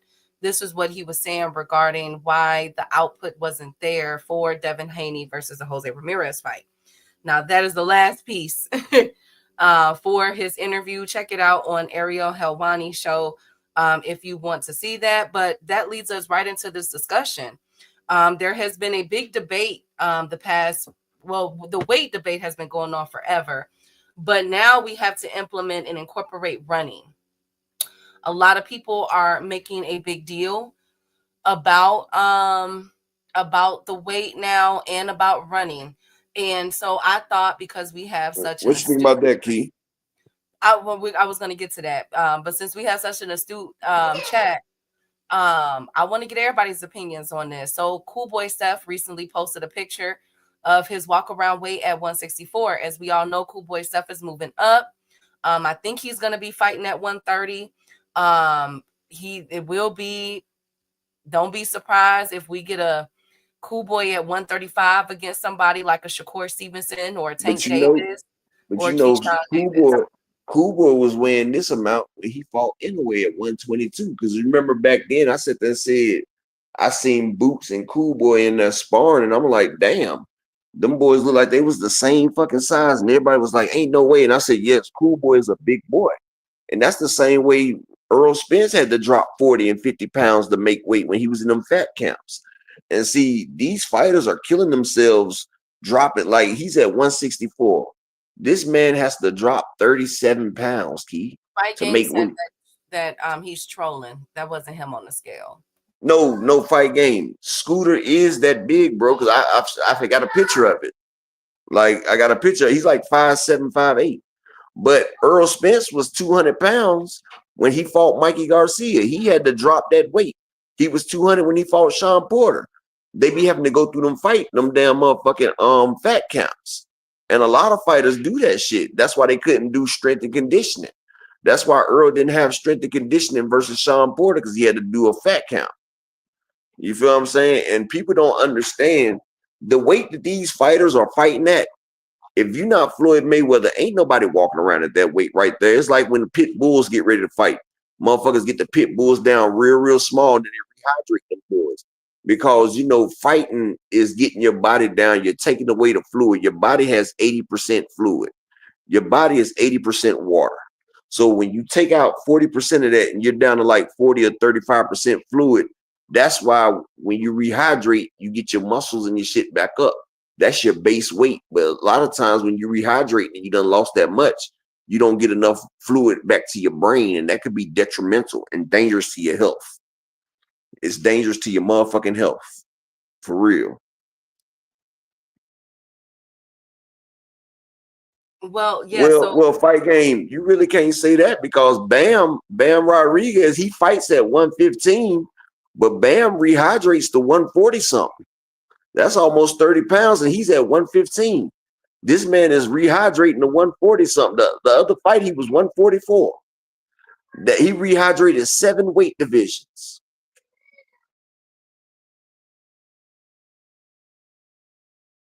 Well, yeah. So let's talk about that. The issues that's going on right now is what weight should these fighters, would it benefit them the most to fight at their weight class, or are they using that they, or they just have the ability to shrink down to these lower weight classes and dominate? Like what is up with this? What's going on with these fighters and these weights and everything? Upper in chat. Now, one thing we do know, I was informed, was that you can burn as you're sparring and everything. You can burn a hell of weight. You know what I'm saying? It just comes off of you. And I'm not sure what all goes into fat camps and everything. I know you don't want to gain muscle while you're in a fat camp because muscle adds on weight. But I think we need to start talking about these fighters and their weights, Upper in chat, of how they're able to balloon up. Is it this for their benefit, to shrink down and, you know what I'm saying, provide a benefit, to Well, you them with can their lose up height? to What eight. is going You can on? lose up to 8 to 12 pounds in a damn 12-round sparring session. 8 to 12 pounds in a 12-round sparring session. People don't realize that, but fighters will lose between 8 to 12 rounds in a 12-round sparring session. Exactly, in a 12-round fight, a fighter will lose between 8 to 10 pounds in a fight. That's why your power is not the same at the end of the fight, and that's why fighters lose weight in that ring. That's why their energy is gone, because your body is burning it off. You're burning off calories right there. And that's why I'm saying boxing is one of the most strenuous activities you can do. It's one of the most strenuous activities you can do. And most of the time, people don't rehydrate that much. But with the introduction of snack, fighters have been able to rehydrate 17 to 20% and not be fatigued and not be sluggish. And that shit's unprecedented right there. I don't understand what's in that snack. But snack is making it where fighters are able to rehydrate like this and not feeling no drawbacks. Hell, we seen Devin Haney rehydrate 25 pounds in 12 hours. They weighed him. He was 140. The next day, he was 165. And that was 18% rehydration. Bam Rodriguez, 115. Next day weight was 143 pounds. Like, that is a 30% rehydration. And that's why they're starting to cut down on this shit right here, because first off, it's making it an unfair advantage. You're fighting outside the weight class. Like when Lomachenko said Devin ain't no lightweight, he's a fucking middleweight. You're fighting against bigger fighters, and these are weight classes for a reason. But when you cut that much weight, if you're not on snack, you're not going to get your power back when you rehydrate, because your muscles aren't fully rehydrated. But like I said, this snack, it has shit that's in it that they don't know what's going on, undetectables, that's making these fighters do what the fuck they got to do. And it's crazy right there, bro. Like, they're going to have to cut down on this snack, because there's something in snack that's letting people rehydrate with power. And have you noticed that fighters that we see on them snacks, we've watched them take ass whoopings? Remember Jesus Ramos fought old boy that was on snack, and that nigga took an ass whooping. We've been seeing these snack fighters like El Rayo. Antoine Russell put the beats on that man. He still didn't go. Like, snack is crazy, dog. It's really crazy. It's gonna get somebody killed out there. It's gonna get somebody killed out there. And speaking of killed, I need 2 more people. Just give me 2 people to support the grind in the Cash App or PayPal, and we get this done for the day. I need 2 more people to support for the day so we can hit the limit. And shout out to my brother Shawar Jones, who answered the call. He said you cooking in there for the $5 holler. Appreciate you, King. Now, can I get 1 more person to support the grind while we cooking? 1 more person to add the garlic powder and the onion powder so we can finish seasoning up this roux and get this shit going. I need 1 more person to support the grind. Can I get 1 more person to support it? Appreciate everybody in here.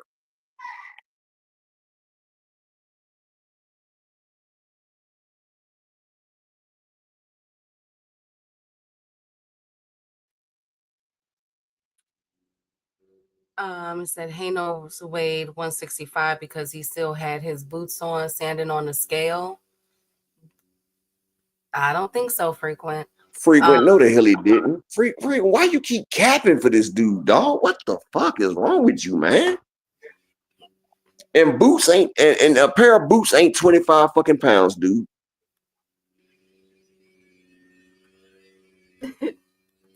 I think he's trolling. Well, now that we got the weight out the way, running is becoming. Last week we seen a significant amount of runs. I'm very happy to say that Shakur Stevenson said that there will be no running on July 12th. Heard a rumor, heard a whisper that Canelo could possibly want that same ring size that Ryan and Rolling them had and Devin them fought in because that was a small ring. But I'm waiting on further clarification for that. But anyways, y'all know any type of whispers I hear, any type of tea, I'm gonna bring it to y'all. But so Ryan, I mean, excuse me. So with the whole running fiasco that happened on two back-to-back fight cards, and then the clear contrast of the Inoue fight card, and then what we got this past weekend, people are calling on the commission and the sanctioning bodies to implement point deductions for too much running. Are I we think getting that's into a bullshit. great hold on? Are we getting into a great area with that? Go ahead, Upper. I think that's bullshit. If they want to take away points, do it for the grabbing, for all the grabbing and holding. Running is an implemented part of boxing. It's called lateral movement. And like I say, when you learn boxing, they teach you how to cut the ring off. So you shouldn't be penalized because your opponent cannot cut off the fucking ring. Like, I think if you start doing that, you start getting like football where you can't even hit receivers or you can't hit the quarterbacks. Like, you're taking a sport and you're fucking it up. Like, we're supposed to embrace a person's prowess of swimming and not getting wet, being able to go lateral and everything right there. That's taken away from the slick fighters that like to move right there. And then, and it's favoring the people that don't have feet, that ain't got legs, that like to come forward, front foot dominant. I feel like you cannot stop a fighter from going lateral. A lateral is part of boxing. It's part of movement. Now, all that grabbing and holding, excessive holding, yes, you should penalize that because you're supposed to be fighting, not wrestling. You're supposed to be fighting, not wrestling, but you cannot stop a person from moving lateral. Like, that will irrecoverably change the sport of boxing if you take away motherfuckers going lateral. Because that's how some people fight. They go lateral and set traps. So how are you going to punish a fighter for being fleet-footed and setting a trap? That's stupid.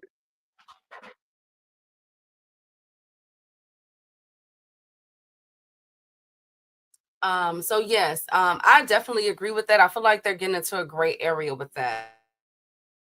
Don't now. I will say this: when I was disheartened to see William Skull and Devin Haney run around the ring twice.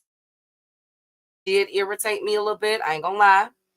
Like that I was like, wow, because come on, y'all, like doing more so showboating and everything else. But if anything, the fighter of what happens afterwards. We're seeing that right now. People don't want to see William Skull.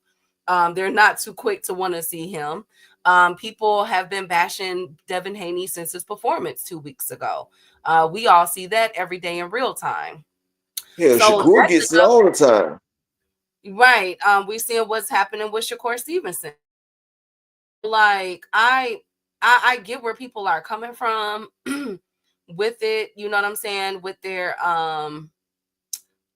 grievances. They want to see fighting.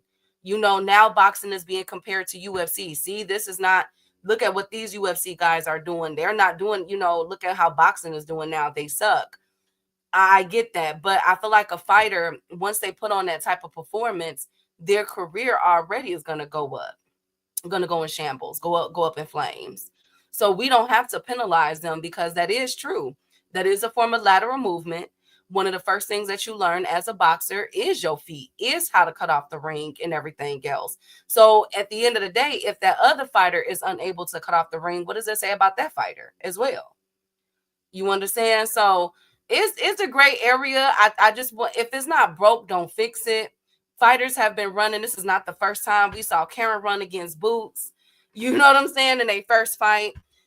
We've been seeing this. Ryan Garcia ran around the ring a couple times as he was trying to set up the shot for Oscar Duarte. I mean, I can give you guys countless examples of these type of things. What they're doing is not sweet science, though. And I get that, Windy City. And see, there's a fine line between that, too, now that people are trying to make it out to be. You know what I'm saying? Sweet Science, we think of Floyd Mayweather. You know what I'm saying? We think of Pernell, Sweet Pea. Yeah, I know that's what I think of. I think he's one of the best defensive boxers I've ever seen in my life. We think of Roy Jones Jr. You know what I'm saying? Knowing how not to get hit, not to get hit, and everything. But these are a new breed of boxers, and they're not fighting like that. We're not going to get a Rock'em Sock'em like a David Benavidez, a David the year contender. You know what I'm saying? That was straight up banging. You know what I'm saying? We're not gonna get that. We're not gonna get a Inoue versus Cardenas at all the fights. Those are straight bangers. We're not gonna get a Tank and a Lamont Roach technical tactical matchup like we got. Some fighters prefer to utilize more of their feet. But I think that we penalize them enough once they get out the ring, and we say no thank you. We will not support. William Skull is not going to headline another fight for a very long This time. is hit, not getting hit. You feel what I'm saying? So like, if we doing all this, fighters are trying to like. I understand they want to make boxing more fucking exciting, but then put more competitive matches. Like, get fighters that can chase each other. Like shit. Like that's why I say the Shakur versus O'Shaquie Foster would be a great fight because both of them guys can go lateral. They both got quick feet and they both can chase each other. You feel what I'm saying? But then when you put a motherfucker like Ramirez in there with a Shakur, shit like that is going, or with a Devin, then shit like that is going to happen because you got a slow fighter going against a fleet-footed fighter. But like I said, if you want to penalize people, get all that excessive holding out the way. Because that's what's really fucking boxing up all that holding. Like Andre Ward, he made a career out of doing that boxing and holding. Like shit. But I feel like if you're going to change one aspect, I feel like if it's not broke, don't fix it. Is there problems with holding? Is there problems with excessive running? Yes, there is. Yes, there are. But don't change it because we have a lot of changes already going on in boxing. In boxing Well, right now. They used to penalize people back in the day for all that excessive holding, though. You feel Yeah, me? but They they've just, gotten lax on that, Upper. huh? And I said they've gotten lax on that. They've relaxed on Yeah. that. They need to start getting back the way they used to be because they used to you get motherfucking warrant for holding 3 times. They used to deduct a point. Then for the last few years they stopped doing that. What they need to do is go back to the Queensberry rules and start getting back. And motherfuckers will stop that. You either fight your way out of there or you get popped. Shit.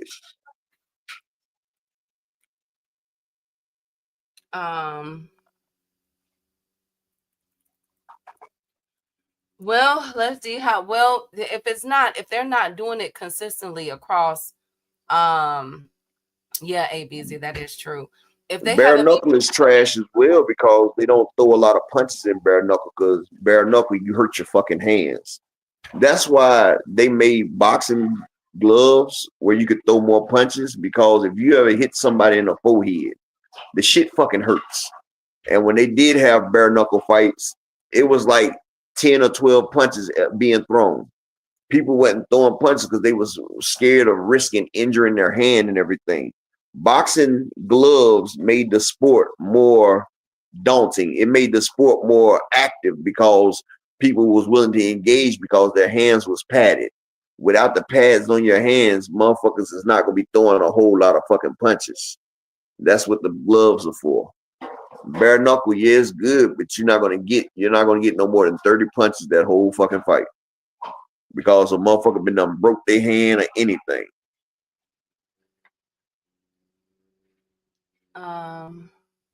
New York, LA, or Vegas new locations. For what, 2 cents? What y'all talking about? The Sweet Science is slipping,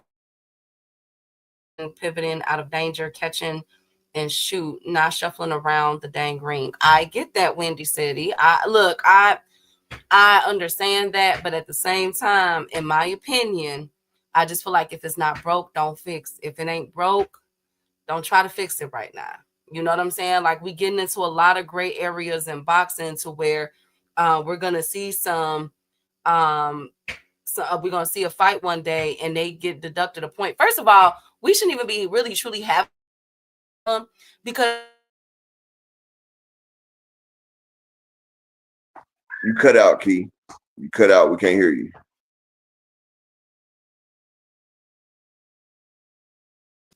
Am I good? I couldn't hear nothing you just said. I can hear you now. Okay. I said, we really shouldn't even be having this conversation because essentially what we're telling fighters is to fight. And that's what they're paid to do. You understand? So this is pretty much like an oxymoron type of conversation. Like, what? They moving Canelo fight to Saturday instead of Friday. Thank goodness. Thank goodness, because that was horrible. Thank you, God. I'm sick of Turkey and his shenanigans. Promote one good fight card and stop trying to reinvent the boxing wheel. Put in the effort and forget about the special effects budget and for marketing. Interesting. I like that. I like that. I can see that happening. Who, Andy? Me? I'm getting takeout. I'm going out to eat today. I'm going out to eat today. Don't agree to penalize it, but they should give a people a choice to watch either a boxing match or a fighter match. No area. In my opinion, they give that ring because look at what these fighters are going through now. The instead of having the moment be Canelo was 2 times undisputed, or that we're finally getting the Devin and Ryan rematch, what we're now talking about, ladies and gentlemen, is low shot outputs and not wanting to see those fighters. Canelo has gotten has been criticized the most I've seen since he fought John Ryder. And that was 2 years ago. And Well, he one was thing I can say, go ahead. but one thing we can say though, fighters that don't throw out the output and that's doing these low output, fans are not wanting to see them, and it's affecting their bottom line. Like they're not able to daggone sell, they're not able to promote and do that right there. So the people are speaking. They're talking about it and they're not paying for it. That's why Shakur has went from a main event fighter to a Thursday fighter to an undercard fighter. Like one thing about it, if you're not giving the fans what they want, the fans are not going to pay for your shit regardless. So if fighters, Abdullah Mason is giving people what they want. Motherfucker Tank Davis giving people what they want. Spence gave people what the fuck they wanted. When you give fans what the fuck they want, they're gonna come out, they're gonna support, they're gonna buy your shit. But if you don't, then you're gonna be under the turkey wing, and Turkey's gonna have to damn do these gimmicks. And that's what Turkey's having to do. Turkey's having to do all these gimmicks and shit to push these fighters because they don't have the power to sell and promote themselves because they fucked up. Like you fucked up. Like you're not doing what you're supposed to be doing. Like motherfuckers are not paying to see a Paul and Malignaggi fight. But they put him in there with Broner. Broner did the good thing. You know what I'm saying? Like motherfuckers will keep that money in their pocket before paying for what just happened last weekend, or the weekend before last, with the Fatal Fury 3 cards. Those 3 cards. Look, I'm gonna tell you another thing. You got DZ Sanchez. She's in this ring right here. She's an avid Canelo fan, and DZ Sanchez has just switched to the Fire Stick game. When you have a boxing fan like DZ Sanchez switching to the Fire Stick game, you know you done fucked up. You know you done did some bullshit. And when DZ's coming over here to the dark side, then you know you're not giving fans what they want. And fans are not going to sit there and keep wasting their money, especially with the way this economy is. The way the economy is, the way Trump is doing this shit. Shout out to Justin Hawkins. People are not going to sit there and waste their hard-earned ducats, their hard-earned ducats, for some motherfuckers that are not giving us what we want. And shout out to my brother Shawad Jones. He say, you overcooking the grits today, champ. I mean, it's been gym after gym, fam. I'm just trying to let them know what's going down, Shwa. I appreciate that, bro. I appreciate it. Yeah, y'all make sure y'all smash the like button. You know, share the content. And if y'all can, I still need one more person to support the grind for the day. Can I get one more person to support the grind for the day to finish off this cook? One more person to finish it off. We just need one more to support. But yeah, that's all about supply and demand. And you're not giving a supply that people want, so it is not no demand for it. And on paper, them cards last weekend looked good. Like Devin versus Ramirez. Turkey tried to give Devin a fighter that, you know, front foot dominant, no defense. Devin should be able to put on a masterclass performance. He should probably try to get the stoppage on that. That shit folded. You got Tio versus Barbosa. This nigga's been coming out to Tio for 3 years. And this motherfucker stopped trying to fight Tio. That folded. Then you had motherfucker Ryan and Rolly. 2 power punches, no defense. Rolly put on a clinic, and Ryan stayed back. So that fucked up. Then you got Canelo versus Skull. You got a motherfucker that's never been 12 rounds in there with arguably one of a all-time great in Canelo Alvarez. And Canelo just ran out of steam. Like, his body has been through the ringer, and he just doesn't have enough to finish the race. He doesn't. Canelo's good for the first couple rounds, but Canelo, his ring cutoff ability is not there. Canelo's used to motherfuckers coming after him because, you know, Canelo's the A side and you got to beat the A side champ. And Canelo's not used to having to chase a motherfucker down. Remember, Caleb Sweethand Plants was styling on Canelo for like 9 rounds until he got tired, and then Canelo put him down. But William Skull, he had his motherfucking track and field suit on, and he had his motherfucking endurance up. So, you know, shit be like that sometimes. Like, you got to get these young boys that's hungry. You got to get these motherfuckers that's not sleeping on silk sheets. Motherfuckers that's out here like the Wrench fucking do. That's what you need. You need fighters out there that's hungry like the Wrench do, and they about to get kicked out on their ass. That's what you need right there. And like I said, just give me one more person to support the grind for the day. That's all I ask.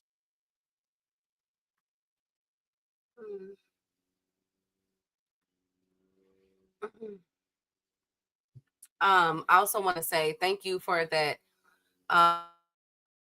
that tidbit. It just got pinged to my phone. Canelo and Bud will be September 13th. Thank you. Shout out to 2 Cents. You called it. I didn't. I just, it was like, why would they put this on a Friday? I thought this was such a travesty. It could be in either New York, LA, or Vegas. So Dana really didn't like that venue, Upper. And it will not be on Netflix. Ooh, they couldn't get the Netflix deal.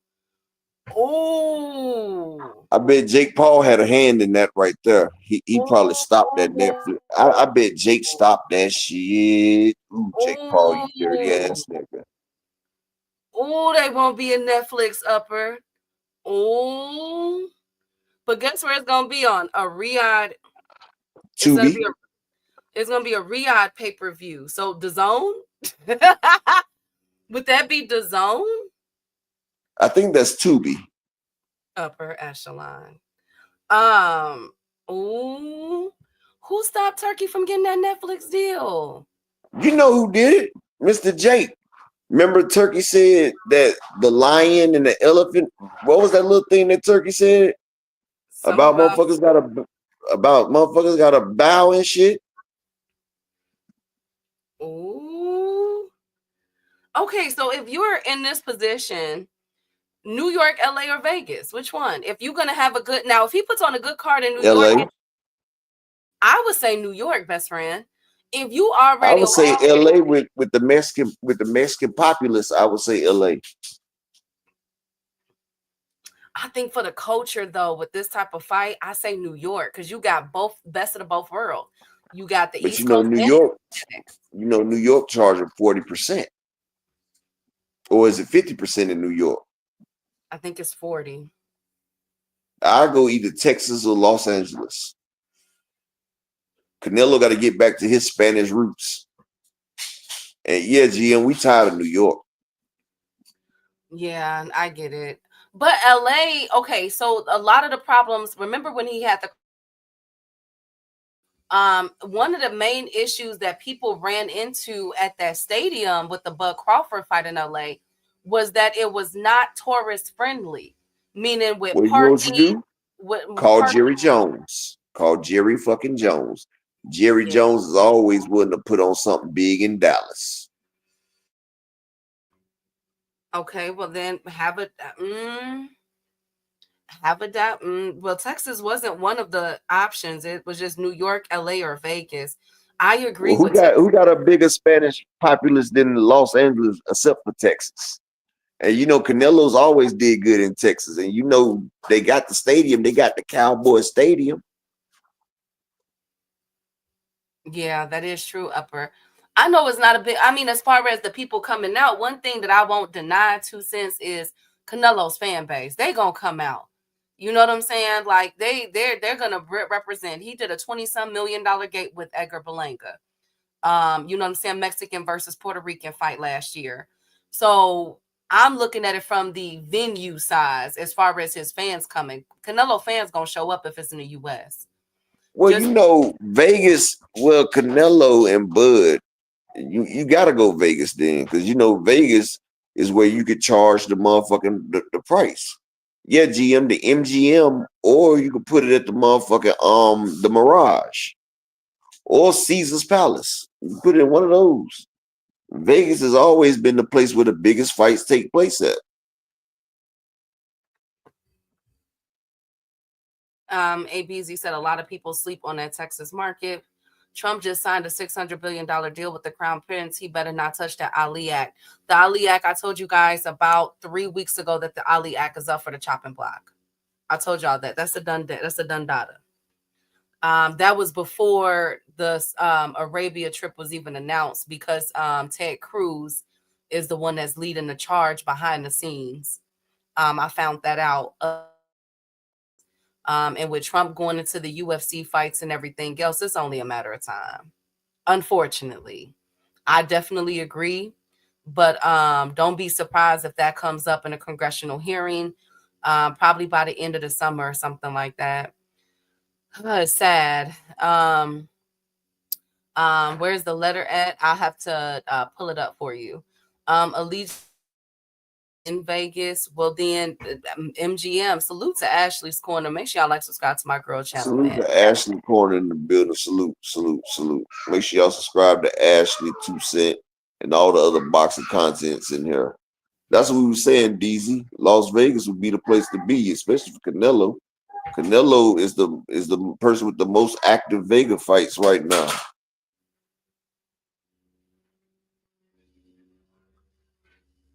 Absolutely. Absolutely. We need to get a petition going and get 100,000 signatures. Absolutely, 2 cents. Once it comes to the forefront, we definitely will. Right now, I'm looking at this. What I will say, would that be an issue right now for Trump? No, I would not say that.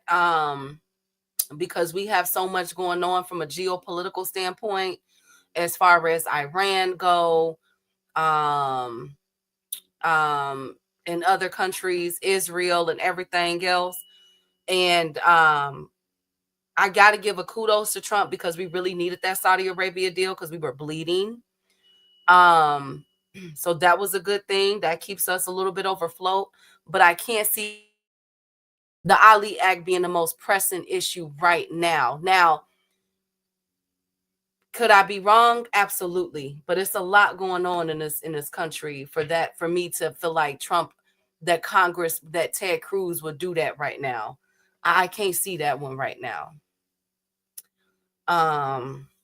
Absolutely, Rob Walker. Put it in Omaha. Picasso, log out. I do agree, Upper. Jake Paul said F that. That's the Upper. If Jake Paul and Tyson got 60 mil for that fight, my goodness. Oh my God. Canelo and Bud wouldn't have got half of that, really. But I'm just saying, that's still a free promo fight to be aired. Like, oh my God, that's a lot of money they just lost out on. Well, you know, Canelo, Jake is real good with MVP is real good with Netflix, and I feel like they blocked that right there. And good because Turkey has been trying to block Jake every step of the way, so Jake just returned the favor. And people don't really understand, but did y'all know that Floyd Mayweather is a silent partner in MVP promotions? Did y'all know that Floyd Mayweather has controlling stakes in MVP promotions? He's a 51% owner. That Floyd also helped broker the deal for the Canelo and Bud fight, but y'all ain't hear that whisper from me. Yeah, but I'm just talking about Floyd Mayweather has controlling stakes in MVP. So Yeah, people don't even but realize it that is that Floyd Floyd has is been also behind this. Yeah, Floyd has been behind the scenes and he's been motherfucking making that move. And people don't even know it. Floyd is the most influential person in boxing right now behind Al Heyman. And Floyd knows how, and I knew Floyd was getting him on when he did the Logan Paul fight. Because Floyd, he seen Floyd is a moneymaker. And he knows about making money. And he sat there and got them boys set up where they making him residuals. They making that man money out the yin yang. And I'm gonna ask one more time, and if not, it just ain't gonna happen. But can I get one more person to support the grind for the day? We've been waiting on one more person to support the grind so we can close that out. Can I get one more person to support this good cook for the day? Just one more person what to I will support the grind. what I If will say. not, I appreciate everybody that did support the grind. I appreciate all y'all that supported. I just need one more person, and if not, it's all right. What you did say, Keith? What I will say is that GM asked the question is if this is even a turkey card. Yes, because he's still putting up the money. He's the one, he's in the controlling, but Dana is the talking head, the speaking head, but it's Turkey's money behind it. However much money that is left. It will be a Riyadh pay-per-view. I cannot believe that they fumbled that Netflix deal. My goodness. They didn't fumble it. They just got the foot put on them. I mean, Turkey sat there and did all that bullshit, talking shit to Jake Paul, and Jake Paul, motherfucking, he answered back. And he said, because Turkey was like, they got to bow to him. And Jake was like, bow to who, nigga? Bow to who, nigga? He said, nah, you got the game fucked up. And he showed Turkey who's motherfucking in the turkey shoot, who's motherfucking rolling in the bins. He showed Turkey who is leading this way. Like, this nigga just fucked up the Netflix servers with him and Mike Tyson. Netflix is not about to fuck up that type of revenue stream. Not for no damn Turkey a la shitty who's coming through here and he's trying to throw his weight around. Nah, they're not about to do that.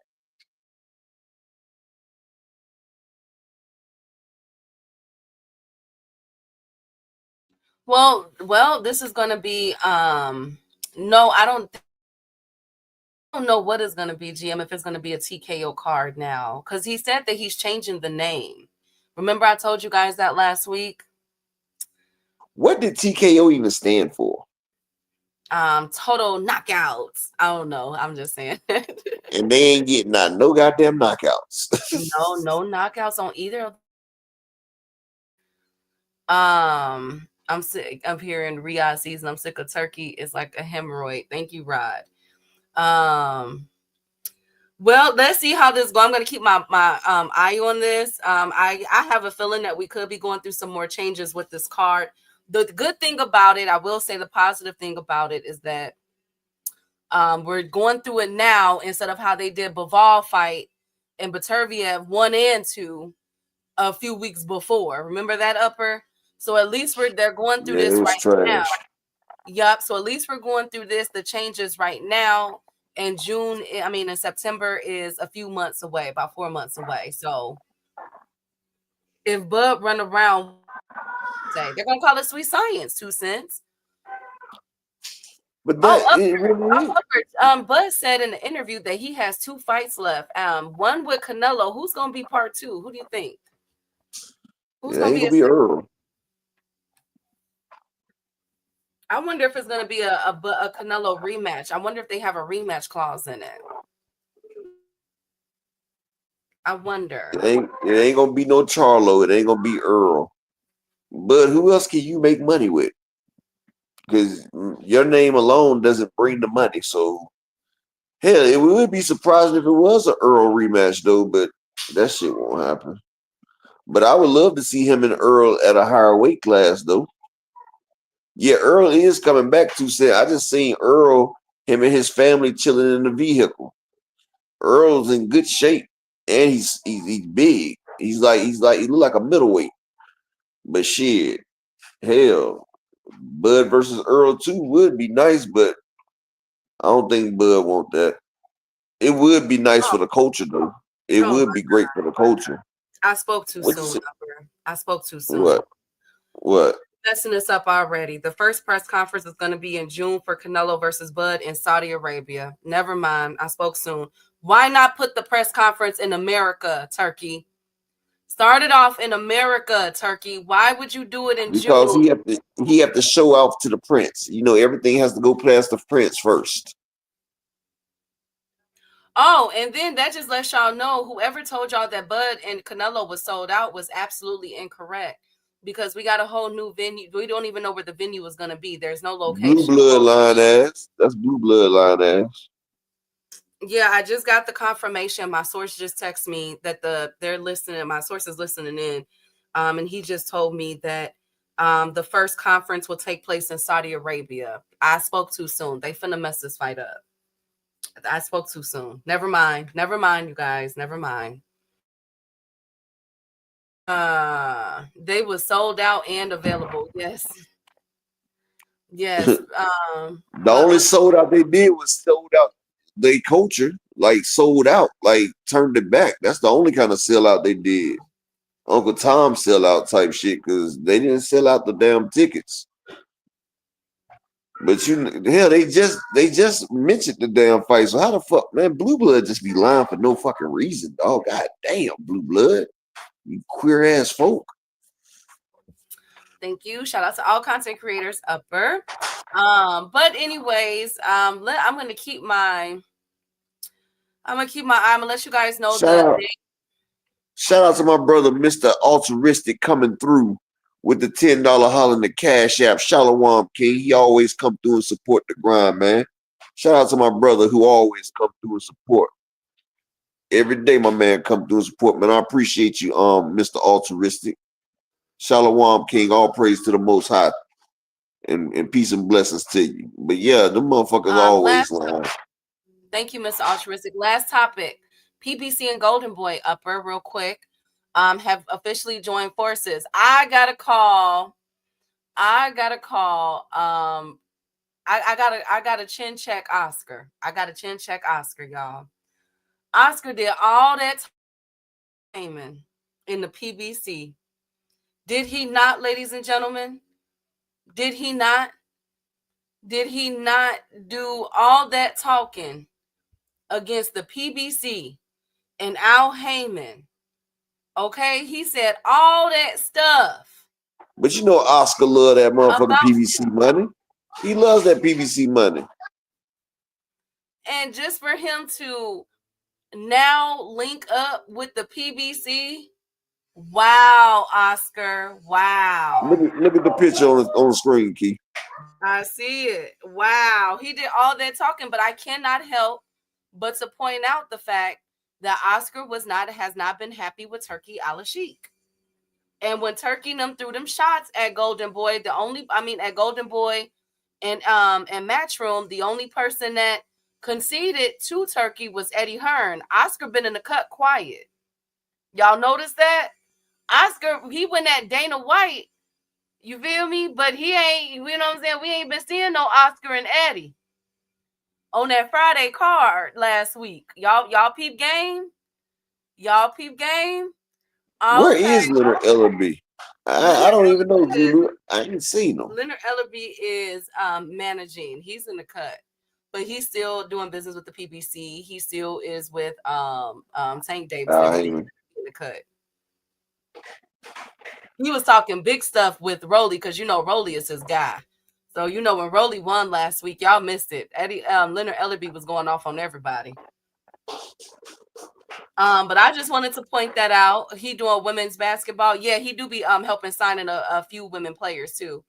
I don't think the Prince give a ish about boxing. He don't. They don't. But it's a fact of controlling people. They give a fuck about controlling people in power, and they like people to bow to their whims.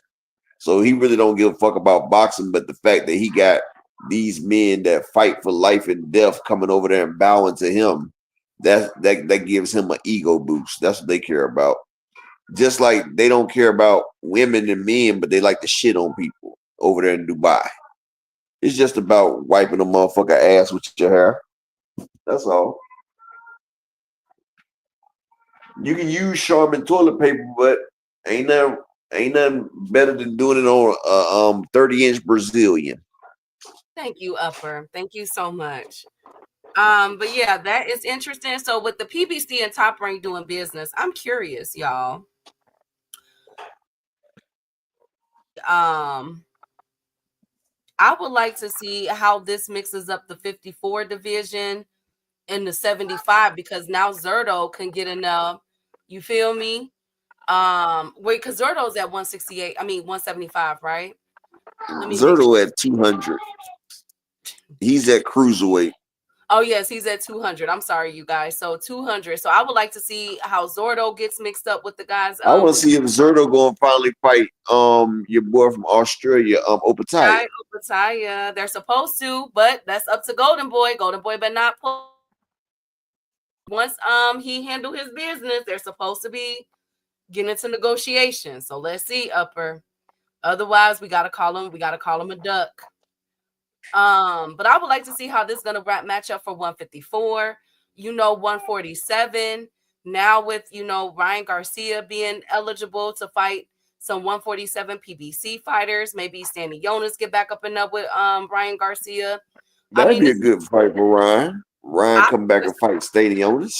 That's what I thought when I heard this news. I was like, "Ooh, I could get matchup." Or Oscar could put Ryan versus Alexis Rocha. Both Golden Boy. Where is Alexis Rocha? Why won't he come out? Where it happened to him? Or put him against Giovanni Santillan. That's what I said too. Yep, we on the same page. Why my nigga Bladder Flair at though, man? The most electrifying nigga in boxing. Nobody wants to fight Blair to Flair, Upper, and I don't know why, because I feel like he can be a problem for Blair can actually box. Blair had that one fuck up with Alexis Rocha, but other than that, Blair been whipping ass. He knocked Adrian Broner tooth out.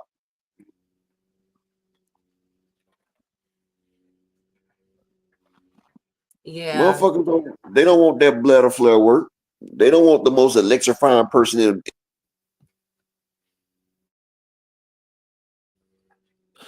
They don't want the most electrifying person in sports. Woo! That is true, best friend. That is definitely true. They really don't want here Blair stay on. Yeah. Devin versus Blair would be a great shot.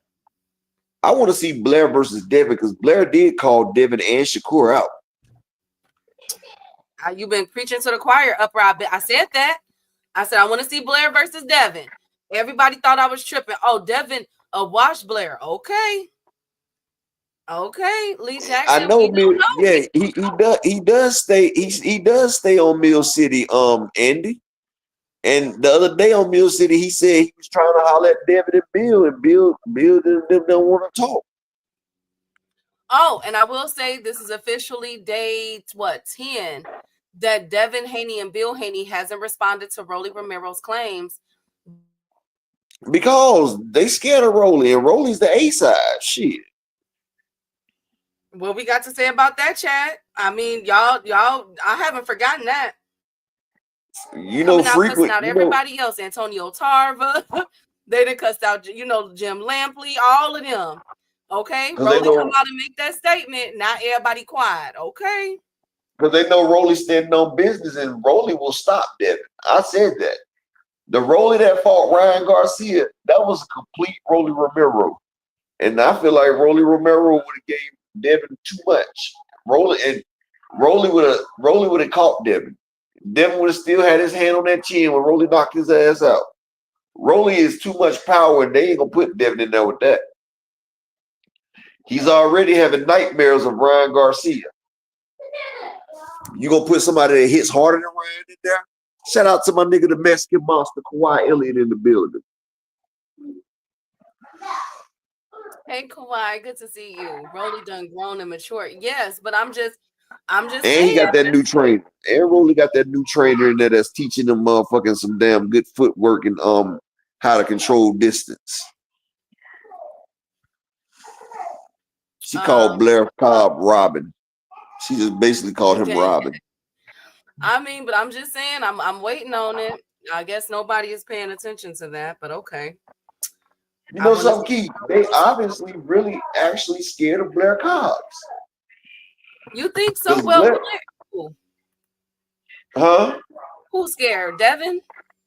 I think people are actually scared of Blair because, you know, Blair actually got a couple good wins in, except for that Alexis Rocha loss.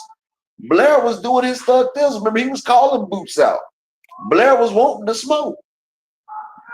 Remember, he said he beat Boots before. And you remember Boots and them wasn't really trying to make that fight with Blair at first, remember? I remember that shit. They wasn't trying to make that fight for real.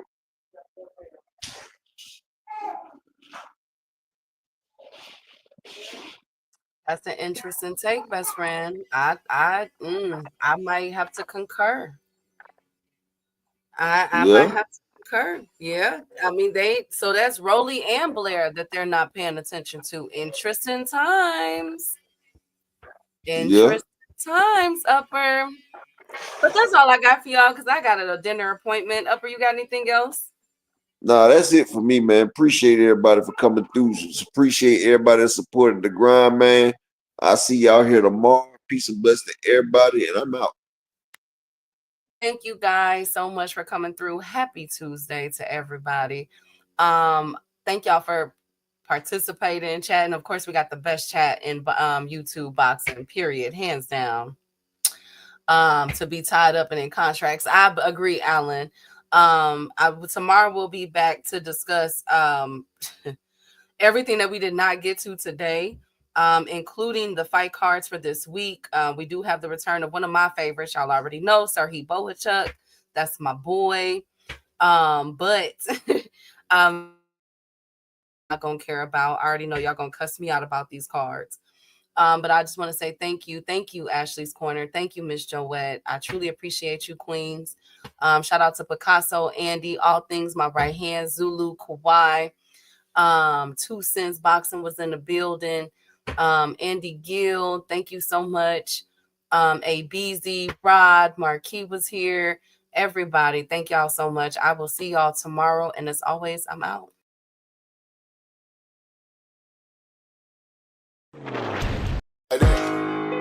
They want that smoke, bitch, I got it for 'em. They want that smoke, bitch, I got it for 'em. They want that smoke, you know I blow it.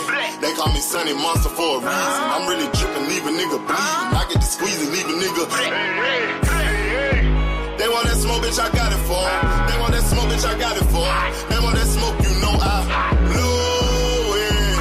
They call me Sunny Monster for a reason. I'm really dripping, leave a nigga bleeding. I get to squeezing, leave a nigga bleeding. Raw Molly got me all up in demon mode. Mouth moving like I done put clean in my nose. Trying to catch me up, I can leave with some hoes. He standing straight up, watch I make him lean with this pole. Would've thought he was close, how that heat made him fold. Thought it was a game, he won't think no more. His brain's gone, nigga. It be exciting when I get to striking. Guns sound like thunder, hit you like lightning. Fight for your life, we don't do no fighting. We really hit it, nigga. We worse than savage, they calling us Vikings. Police be riding, we still be sliding. Told you we hitters, remember the time. They want that smoke, bitch, I got it for 'em. They want that smoke, bitch, I got it for 'em. They want that smoke, you know I blow it. They call me Sunny Monster for a reason. I'm really dripping, leave a nigga bleeding. I get the squeeze, leave a nigga bleeding. They want that smoke, bitch, I got it for 'em. They want that smoke, bitch, I got it for 'em. They want that smoke, you know I blow it. They call me Sunny Monster for a reason. I'm really dripping, leave a nigga bleeding. I get the squeeze, leave a nigga bleeding. How about I leave them holding like the Bible? AR-15, that's a high-power rifle. A in the army and assassinate rivals. Break that shit down, nigga. AK or anybody kill. Hop out, get the drilling and spilling. Stay on point, 6-2, gon' split 'em. FN, that's for any fuck nigga. You a plug, then I'm pulling up, nigga. You my lunch, eat these bullets for dinner. 5 cell, eat 'em up, eat 'em up. SK, smoke killer for show. Drum rounds and cripple ops, Draco. I got them all, you don't want no. They want that smoke, bitch, I got it for 'em. They want that smoke, bitch, I got it for 'em. They want that smoke, you know I blow it. They call me Sunny Monster for a reason. I'm really dripping, leave a nigga bleeding. I get this pussy, leave a nigga bleeding. They want that smoke, bitch, I got it for 'em. They want that smoke, bitch, I got it for 'em. They want that smoke, you know I blow it. They call me Sunny Monster for a reason.